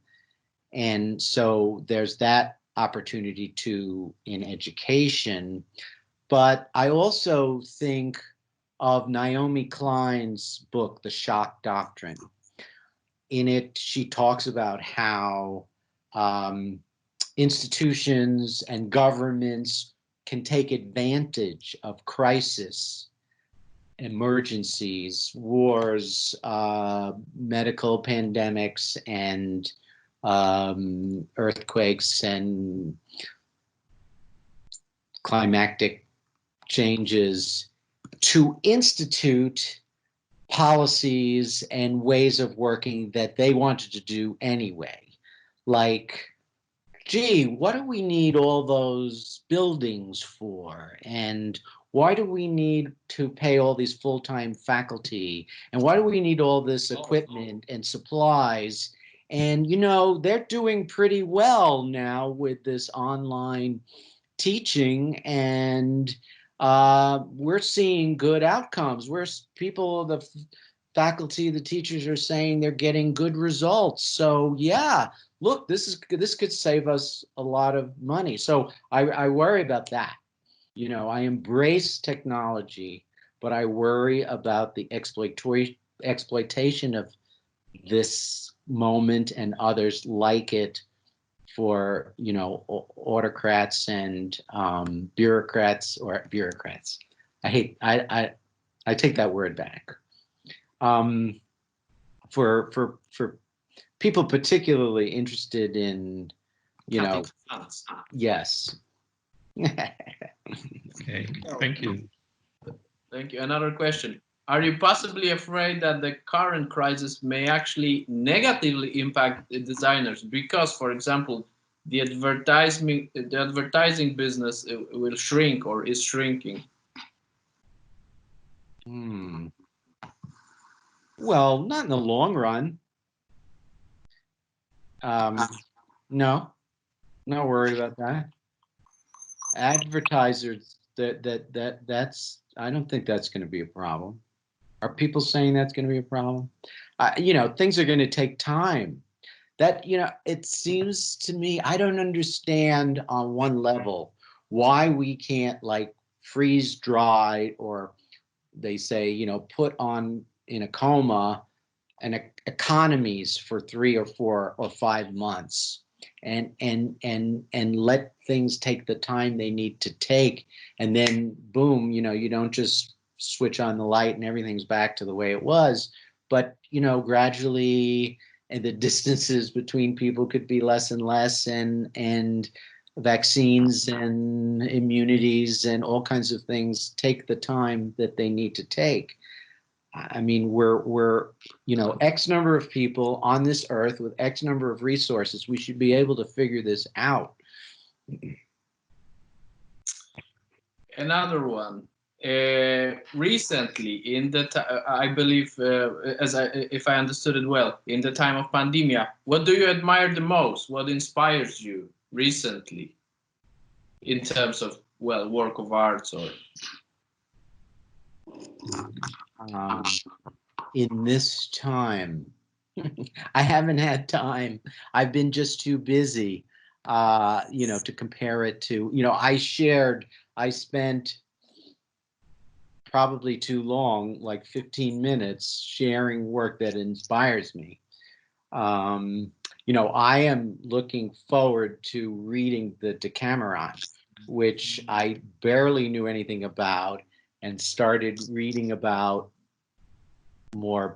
I knew about it, especially doing this book with 101 books within it. People would say, oh, you know, you have to check out the Decameron, which has 100 novellas inside it. And but I started reading it in English translation, and that's something I want to maybe even work on new edition of.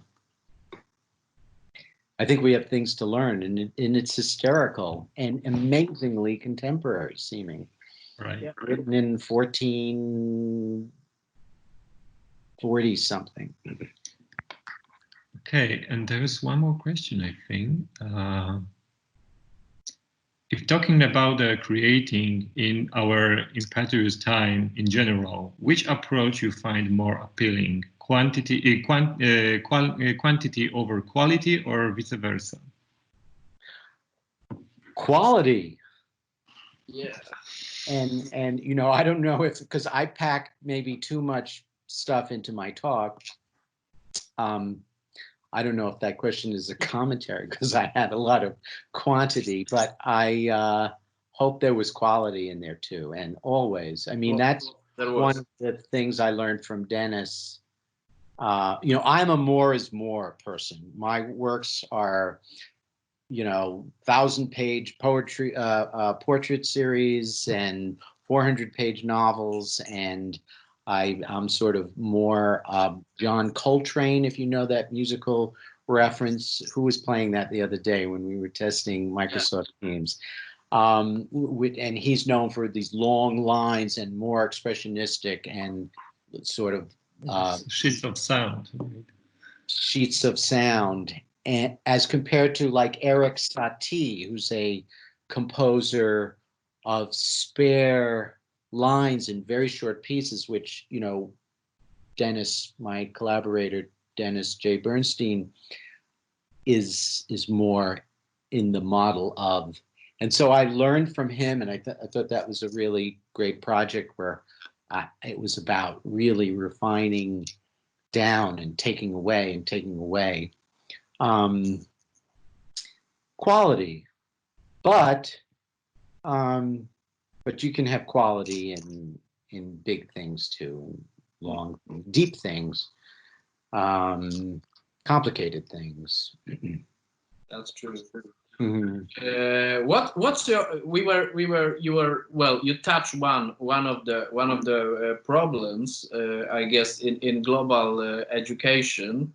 Well, so what's your idea of hybrid teaching? You just mentioned this term. What's the idea of the hybrid teaching in the field of visual arts? Let's say. How do you well? Well, two ways. Do you define it? Two ways. One is you could have people who are sitting around in a room, and other people who are there remotely, depending on the class. I mean, it would have to depend on what it was. You know, obviously this could work more with a seminar kind of thing than with a studio, but it could work with writing. It could work with media stuff, and there could be ways where there are times, maybe you're not in another part of the world, but there are times when you're, for the same, let's say, class, where you need to be in the shop, in the studio, and there are times where, you know, then you meet more remotely. And then also, in terms of the work that you're making, I just think the, you know, Internet of Things and the difference between cold, hard, plastic and metallic and glass objects things are just going to get softer and softer. And, you know, we may be like reading on the sleeve of our clothing that we're going to have embedded ability to you know, bridge this I think the difference between analog and digital is just going to break down more and more, and so hybrid in that way as well. We have one more very specific question. Probably it came out after experiencing this great presentation. What role does the cover play in the book? Some people think that this is just a part of the marketing and the cover is not important, while others choose the book only because of the cover. I love that question. because earlier in my career as a writer, but of these visual books, I always resented the cover, and I did the cover early on last, and I saw it as the marketing thing. And the hardest thing was, you know, you make this book, and then now you have to sort of represent it somehow in this one thing. And I sort of resented that, which of course is what most graphic designers do. But then and it probably started first with French fries, where my friend, so Dennis and I were at the West 3rd Street McDonald's in the West Village in New York City, and we were noticing that it was living theater in there, and that we decided right then and there, let's write a play that takes place in an American fast food joint. And I think shortly thereafter, I had this idea, the book will look like a box of French fries from McDonald's. And but it really came in the Life and Books project, which has the 101 covers, but also excerpts of over 35 of the books, which read like short stories. And the process of designing the covers of my fictional author's books helped me understand what was inside that book, because I was going to write a short story that felt like it was part of a larger book. And then those covers and that writing also helped me understand my character, Blue Mobley, and what his story was. So it was this back and forth. And now I find that a title and a cover is one of the first things I do on a project, because it helps me figure out what the project is. Right. Okay, there's another question. I love example of isolated, oppressed, and highly creative people. Is it a part of your research? More for this talk. When Eva sent an email asking if I was interested in giving a talk or a workshop related to this moment, I don't think my character, Blue Mobley, hit that. I didn't know it was about that in the beginning, but it was about how it's this relationship between the artist and their life. And you tend to think, well, you find out about the art.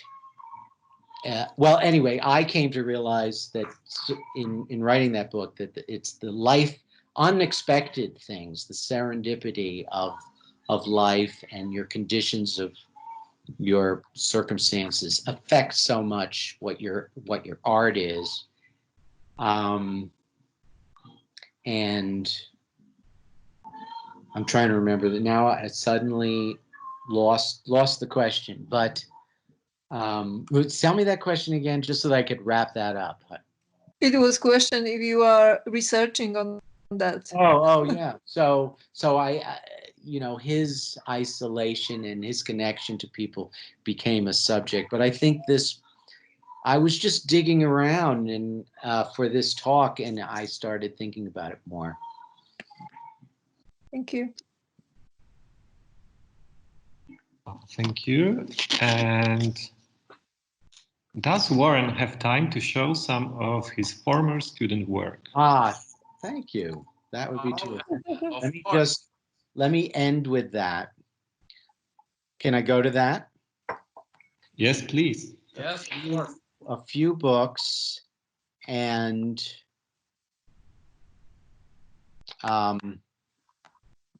then one public art project. So this is from my SVA, from the Designer's Author as an Entrepreneur program. My class is called Writing and Designing the Visual Book. Am I sharing? Do you see this? Yes. Okay, okay. Yes, yes. So I give this one project. This is one of many projects, but I give this one project they're called the bifurcated book, that asks students to write and design a book with multiple perspectives, and the form and the content need to really grow out of each other. And I'll show a few examples of that. And my students, like the group of people we had here for this talk, are from around the world. So Samia Khalidis is Palestinian, and her book, titled The Separation Wall, depicts opposing perspectives of the separation barrier that divides the West Bank from Israel. On one side, we read a narrative of an Israeli man who sees the wall as necessary for peace and security. On the other side, a Palestinian man describes the wall as an isolating blockade that creates impoverished ghettos. And, you know, really had to, it was harder for her to write the Jewish side, but really helpful exercise. Perforated down the middle, Peter Kinzel's book Apart requires you to rip apart one spread at a time as you read. On the left side, you read the woman's perspective of a couple's relationship. On the right, the guy's perspective. As you tear through the book, the couple drifts apart, and by the end, they split up and you're left with two separate books. Donica Ida's trifurcated book is based on her own Japanese and Japanese American families' reflections on the bombing of Pearl Harbor from the points of view of the Japanese military, the American military, and interned Japanese Americans, all experiences of her family. Nada Seat's book, Oh, This May Sound Pathetic to You, is a young woman, about a young woman who is always falling for guys far out of her reach. The circular structure helps enable the reader to feel the suffering of the protagonist as she repeats the same mistakes and spirals further into loneliness. Nada produced this Adobe Achievement Award-winning book in English and in Arabic. Reconstructed Memoirs is a collaborative multi-volume book by Reham Ibrahim and Mohammed Sharaf that explores the Gulf War from the author's own experiences as a 7-year-old Egyptian girl raised in Kuwait and a 9-year-old Kuwaiti boy. Their writings and designs evoke the ordinariness of growing up in war, as well as the terror, playfulness, and confusion. Ji-un An wrote an allegorical tale about two chickens. On the left side of this laser cut book, Victor describes living on a free-roaming organic farm. On the right side, Lucy tells her story of growing up in a factory farm inside a cage crammed with other chickens. Lucy eventually escapes and meets Victor at the organic farm. Life is good, except they sense danger lurking, even in the sanctuary of the farm. And here's Ji-un reading to the class from her book. Anna-El Pellison uses a low-tech tool to augment her book, Monsters, a complex portrait of 5 people convicted of pedophilia. Their secrets are revealed to the reader with the help of a handheld blue light, which comes with her book. Although most people consider her subjects monsters, Pellison's book is surprisingly empathetic. Based on his own experience as a child, Walid El-Kouray's bifurcated book Distance takes place in the Egyptian desert. A father and son each tell their own experience of losing one another in the immensity of the sand sea. Positioned on opposite ends of the book, father and son are bound together by an accordion desert. As the tale unfolds, the vast distance of being lost and frightened shrinks till father and son finally gratefully find each other. Najiba Al-Gaban's A Broken Bird is an installation using digital projection of kinetic typography and video onto a physical book. Dual narratives intersect on an open spread, one recalling the death of a pigeon and the narrator's sense of helplessness, the other symbolizing the opening of the narrator's heart. And the last book that I'll show you from this, Zenzali Skylark's poem turned book, Never Light Enough, Never. is composed of from the memories she holds living the complexities of life as a person of mixed descent, seeking validation in all the wrong corners. The design represents the bouquet of roses, she says, that I never received.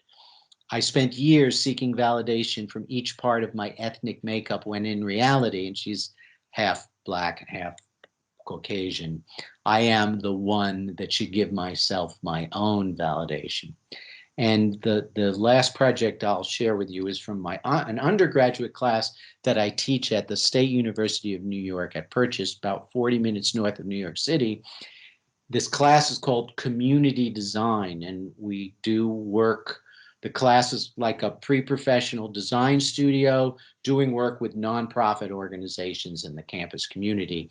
And for 5 years in a row, we've been working with the White Plains Business Improvement District. It's a nonprofit, had 5 years ago quite a bad problem of over 23% vacancy rate in the downtown business district. So they came to me and said, can your community design class sort of make art and designs and put them in the windows? And I said, well, I thought about it for a little while and said, well, I don't want to just make designs and put them in the window. How about if we write original poetry that reflects the conditions of White Plains and the history of White Plains, the people of White Plains, and make visual poetry? I said, well, okay. And so we actually commissioned Judith. I don't know if you're still there, Judith, who wrote the poems and did research and looked at oral histories, and then the students gave form to those poems. So here's an example of a vacant storefront back in 2015. And then here's this poem. People think of White Plains as a suburb of New York City, and the assumption is that you commute from White Plains into Manhattan. But she found out that a lot of people reverse commute. They live in the city and they commute up to White Plains to work. So this poem is, I live in White Plains. And actually, I'll read you another version of this poem, which was a lenticular solution. So you're walking in one direction. It says, I live in White Plains. I work in the city. I take the train every day to work.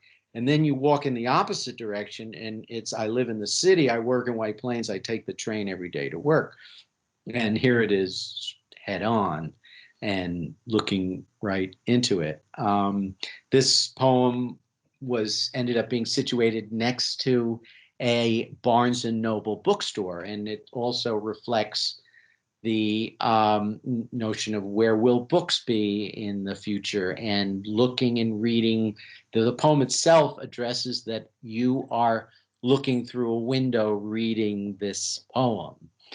And some of these poems with the reflections in the windows ended up, feeling like you were in outer space with constellations of words. And this one was set to look like they were signs, positive thinking going on behind the scenes.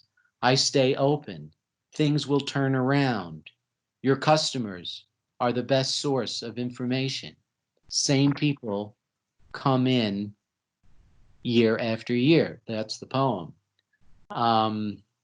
Wonderful moments like empty spaces. So here's a poem that's addressing these vacant spaces. And yet, in fact, this student felt that this poem was sort of very sad. And so she designed it in a way that was sort of in opposition to that. And the second year, we had a continuous stretch, an entire block of vacant. And maybe I'll leave you with this one, reading this poem called That Guy, I think is the title. I've become that guy. You know that guy? Everyone asks for help. When I moved here, I was a stranger, the outsider looking in. One day on my way to get milk and eggs, I reached out, an open hand. That was 10 years ago. No longer a stranger. I look for neighbors. I've become that guy. And I won't read anymore. But one year, yeah, we got to use digital animations with TV screens and laser cut and projections, and one solution was to create these designs that look like silhouettes looking inside these windows, and even ones that didn't get picked were so good. It's really been a fantastic project. So there's that.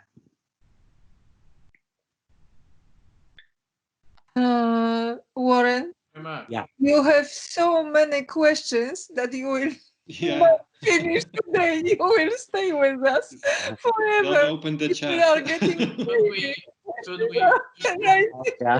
Okay. think, I could stay a little longer. Are we? Do they need the room? please stay for longer because Another there are class comes questions. in. Or dinner, probably. All right. So we have one concerning the general role of art these days in the pandemic period. Could art kind of have? Let me go back to this one. If you don't. How do you think art and generally, well, art, let's say, could direct an impact of pandemia in the world and society in general? Could direct it in what? In a good direction, right? Right.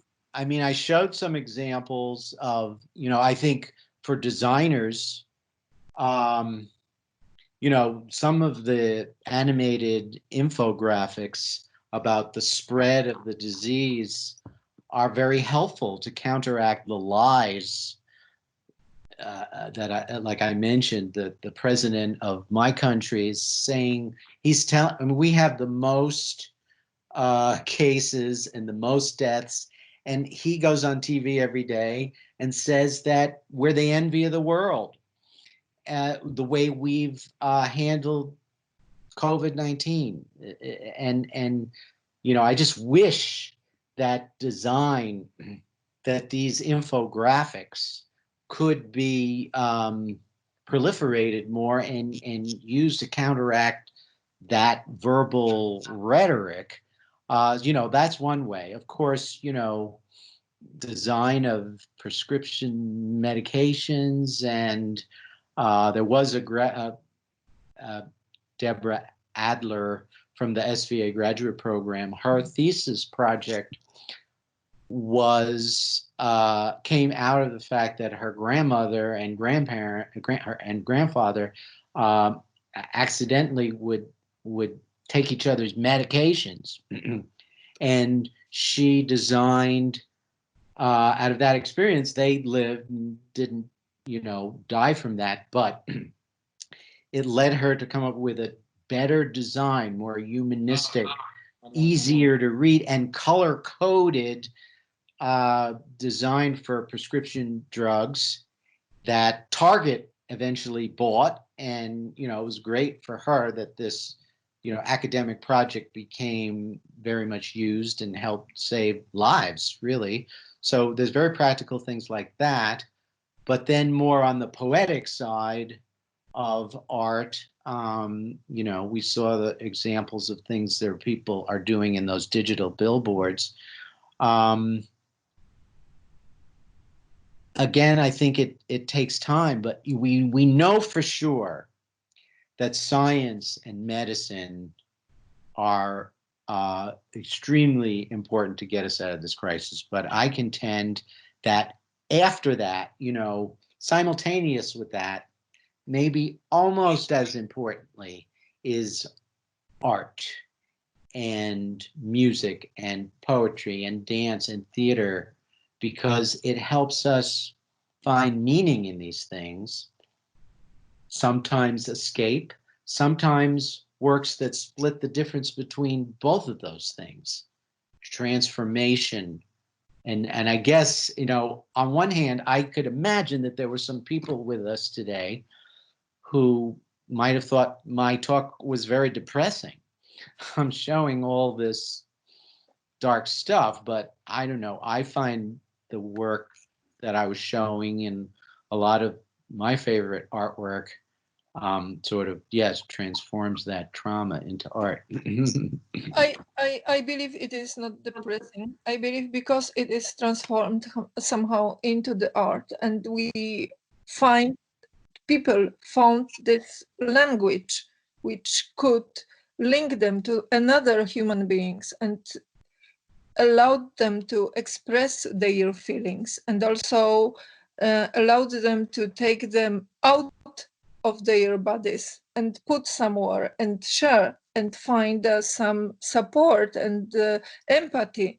It is very optimistic and beautiful, and I am really thankful. Great. And I think another moment like this is that you,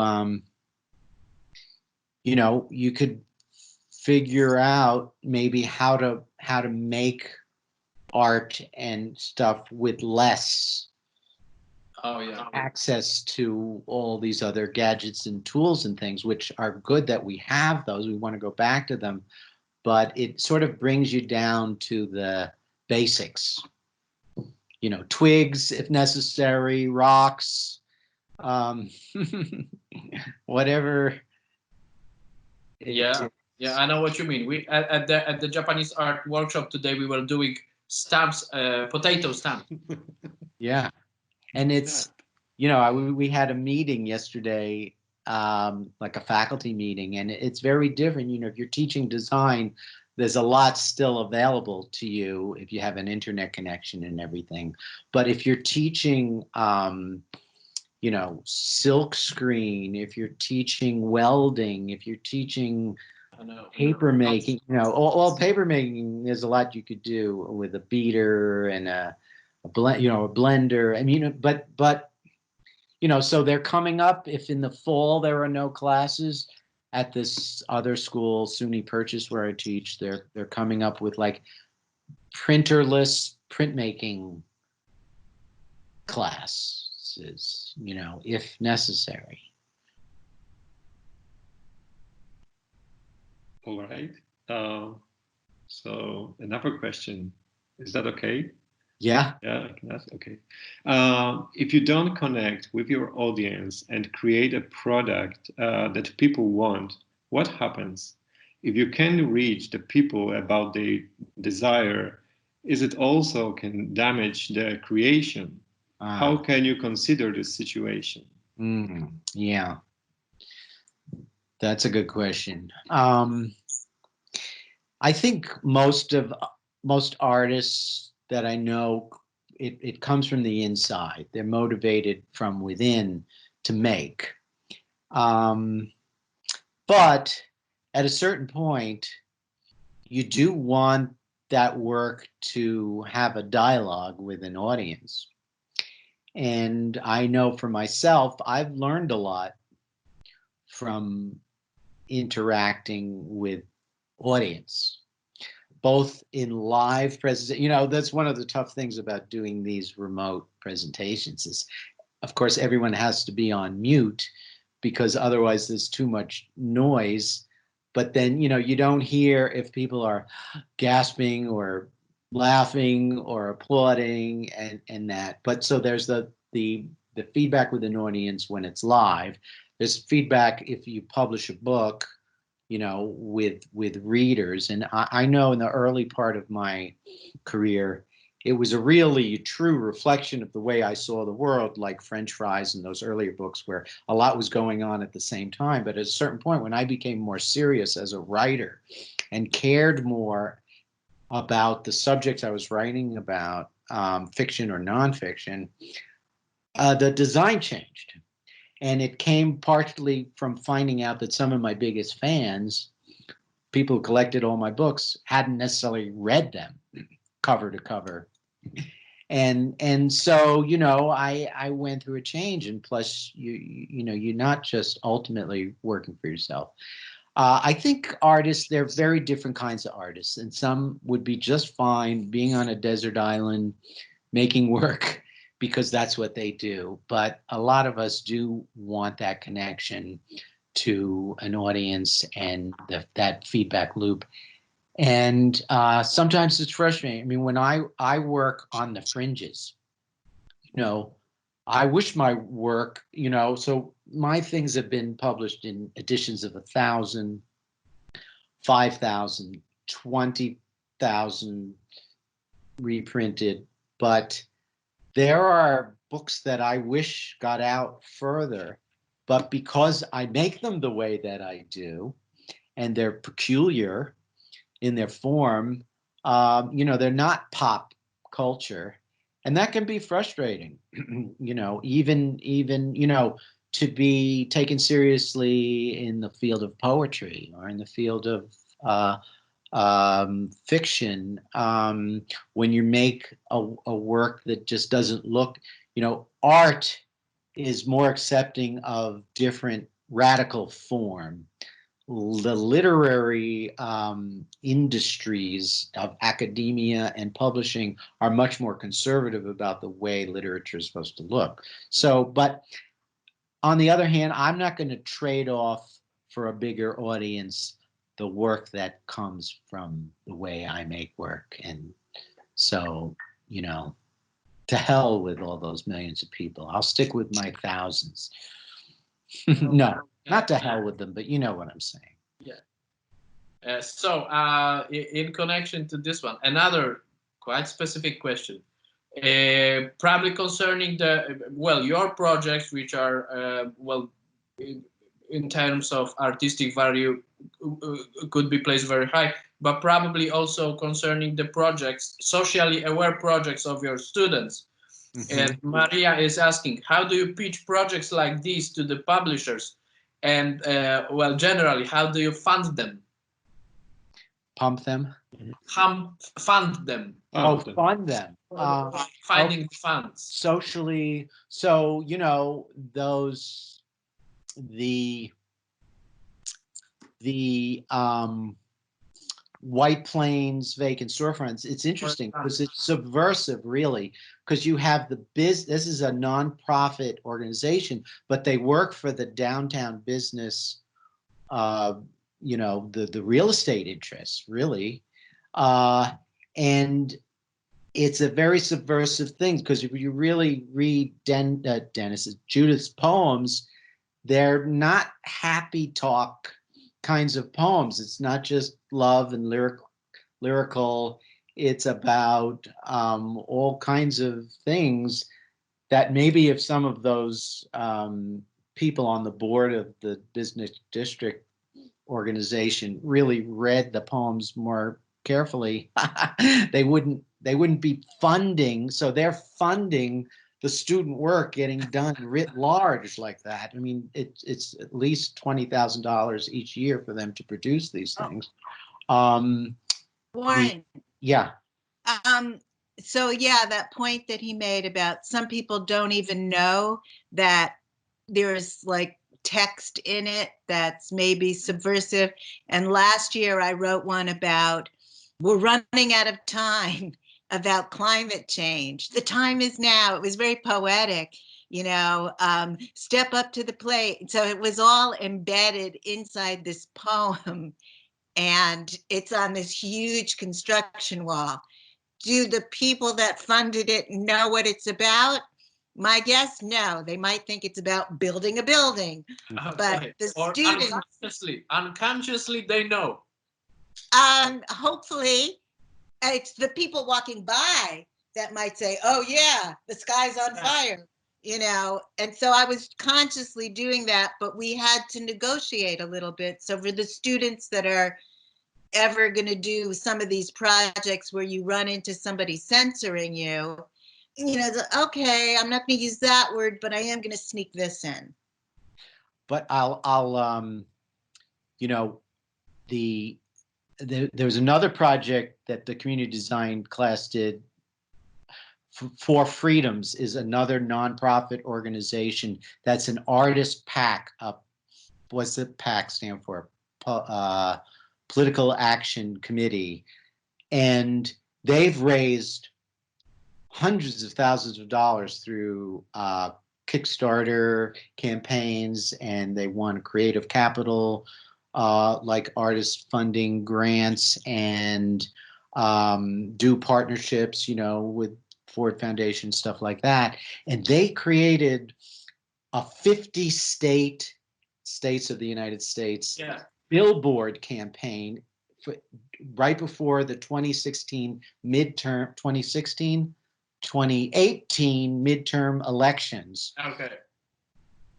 The Democratic Party in the United States doesn't even have a 50-state campaign, but this artist activist organization had a 50-state billboard campaign, and they commissioned like 50 artists to make billboards that, and my class was one of them. Community design was one of them. And it can't be in partisan to the extent where it's promoting a particular candidate, but their ethic is to instigate conversation and dialogue around issues. So I'll just show you again. We thought we were off this, but the two billboards that got picked that were in a couple of different states. This is sort of a play on Trump, who's always tweeting and always saying, "Believe me," and of course he's the biggest liar. And then this one, oops, it shouldn't say "For Freedoms" above it because it's blocking the way, but this student's one obviously was about guns, which is a real problem in the United States. Right's gone wrong. And so, to the question of funding, and here, the students were so thrilled that the kind of exposure that this design solution had, and it's funded, through crowdsourcing and nonprofit kinds of foundations. And for myself, I often apply for grants and work with smaller kinds of publishers, or even W.W. Norton, which published Crossing the Boulevard, is an independent publisher. So it's not always the bottom line that they're that concerned with. But funding, of course, is a big issue for artists doing big projects. Yeah, as well as for academia, I guess. Yeah. Okay, so do we have more question or last question? I don't know, because there's like there's not only the questions in the chat, so sorry if we miss some, just already missed some questions. I don't know. There was one I recall about your perception of time. Does it is it changing because of the apparently because of this crisis, right? Being closed in the building. Time, maybe. I don't know. I saw Trevor Noah is the Daily Show host. I don't know if people watch that there. It's like a comedy news program. And he was asked how he's doing, and he said, actually, I'm fine. I like being inside. He said, all my life, people would say to me, like, go outside. It's a beautiful day. And he said, now I don't have to feel guilty about not going outside. I love to go outside, and I love nature. But time, I don't know. I think the biggest question about time, if you survive this, and most of us will, is I'm just worried about patience, people being patient. But yeah, time. I'll just answer that with a question. Time. Yeah. Do we have some more questions? Maybe also to Judith Sloan, since we're lucky enough to have both Wahrren and Judith. I think that Eva is in touch with Judith. So. Eva is in touch with everybody globally. Eva, Sorry, I haven't been reading the chat if I should be. oh, I see. Yeah, you know what's interesting is that just in looking at all of the chats and stuff, yeah, this, what Wahrren said before about this being both a limiting and expanding moment, right? That we wouldn't have done this. It's like, oh, you're doing a lecture in Poland? No, you're doing a lecture that's hosted in Poland that other people are able to engage with. So it's forced us, like an unintended consequences, it forces people to have the opportunity to connect with people in other time zones and other countries. And partly because it's such a horrible global pandemic that it is every country, that we are all facing this at the same time with this technology, which would have been very, very different 20 years ago. Oh, yeah. And so, like, in that way of people comparing it to the Spanish flu, well, you know, that kind of thing, it's like how we're connecting is so different. And I think probably, you know, we're understanding that Naomi Klein's shock doctrine, some people will take advantage of this moment, but I think that artists and people who care about human rights and social justice and humanity and the planet and climate change have an opportunity to use this moment also, to not just let go, not to let go of the connection that you made in the moment of a crisis. Yeah, we're not gonna let go, to be sure. Yeah, I have a prediction though. In 6 months to a year, rectangles are going to be very out of fashion. Okay, yeah. Well, wow, what a great insight. Like, no more rectangles, please. Okay. And hopefully, you know, you might be an influencer. Actually, you know, people are going to eventually hug even harder than they used to. And just some of my students who are not designers, you had asked earlier, maybe, you know, earlier in the lecture, one of the questions was about the book and whether people will still value a book. Yeah. My students, it's fascinating to me because they're like, oh, can we just meet I can't wait to meet in person again. And, you know, like just to be able to have this thing to hold. And so I was interested that not designers, not, you know, people who are focused on bookmaking, they want the books. Oh, I left my book in my dorm and now I'm in, you know, another country. So that's interesting for you all to know who are into making books, that people still appreciate. You talk about the books like about the people, like the person, right?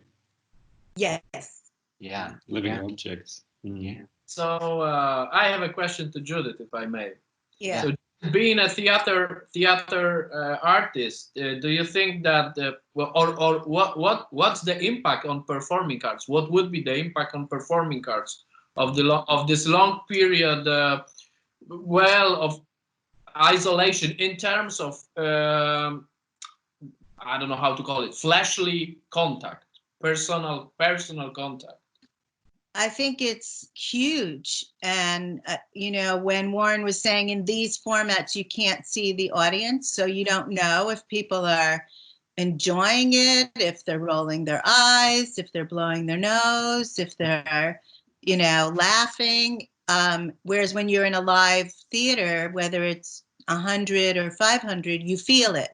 And it's very visceral. And I think on live theater and live shows, it's huge problem. And there are some predictions that, you know, Broadway, it's also an international audience.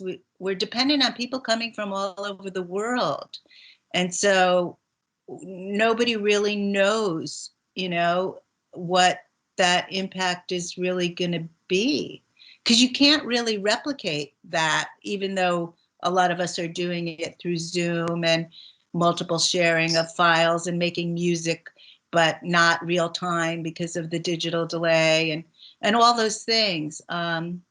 So I really don't know. I mean, there were other, right? Shakespeare wrote several plays in the time of a plague when they shut down London theaters. So they shut those theaters down and he didn't stop writing. So then when they, you know what I mean? So when it opens up again, it's not that there's not going to be anything. It's just different. Another question to Judith. Dear Judith, what mainly inspired you to create Trauma into Art project? We were working on Crossing the Boulevard, and I started a program with immigrant youth from all over the world on September 11th, 2001 at 8 o'clock in the morning, which is ironic. It just happened to be that day.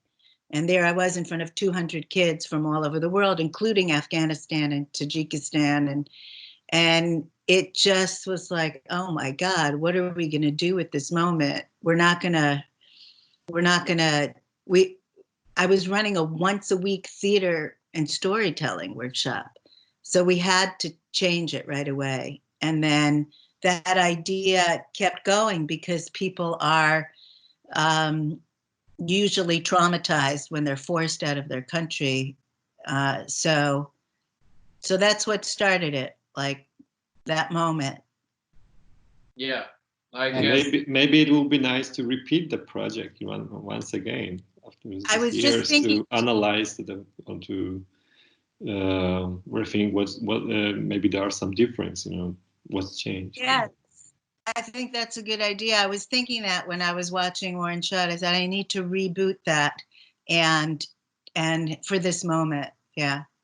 But of course, I mean, for yourself and a lot of the rest of us, I mean, it also comes from our own internal, Judith's father died when she was 12 and she witnessed her grandmother committing suicide when she was 9. And, it starts individually. Oh yeah, of course.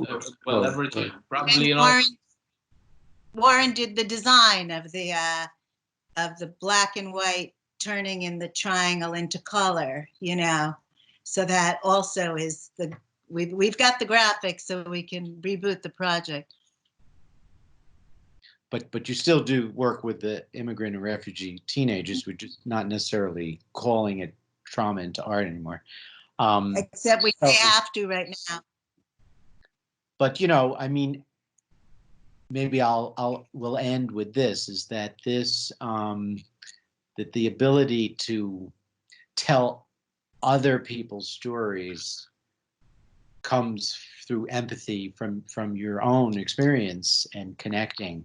And I think that's one of the biggest, we can teach formal things to our students and as subject matter in design and art, but particularly if your work is in any way about storytelling or, because you could make very abstract work, although that might have a lot of symbolic meaning.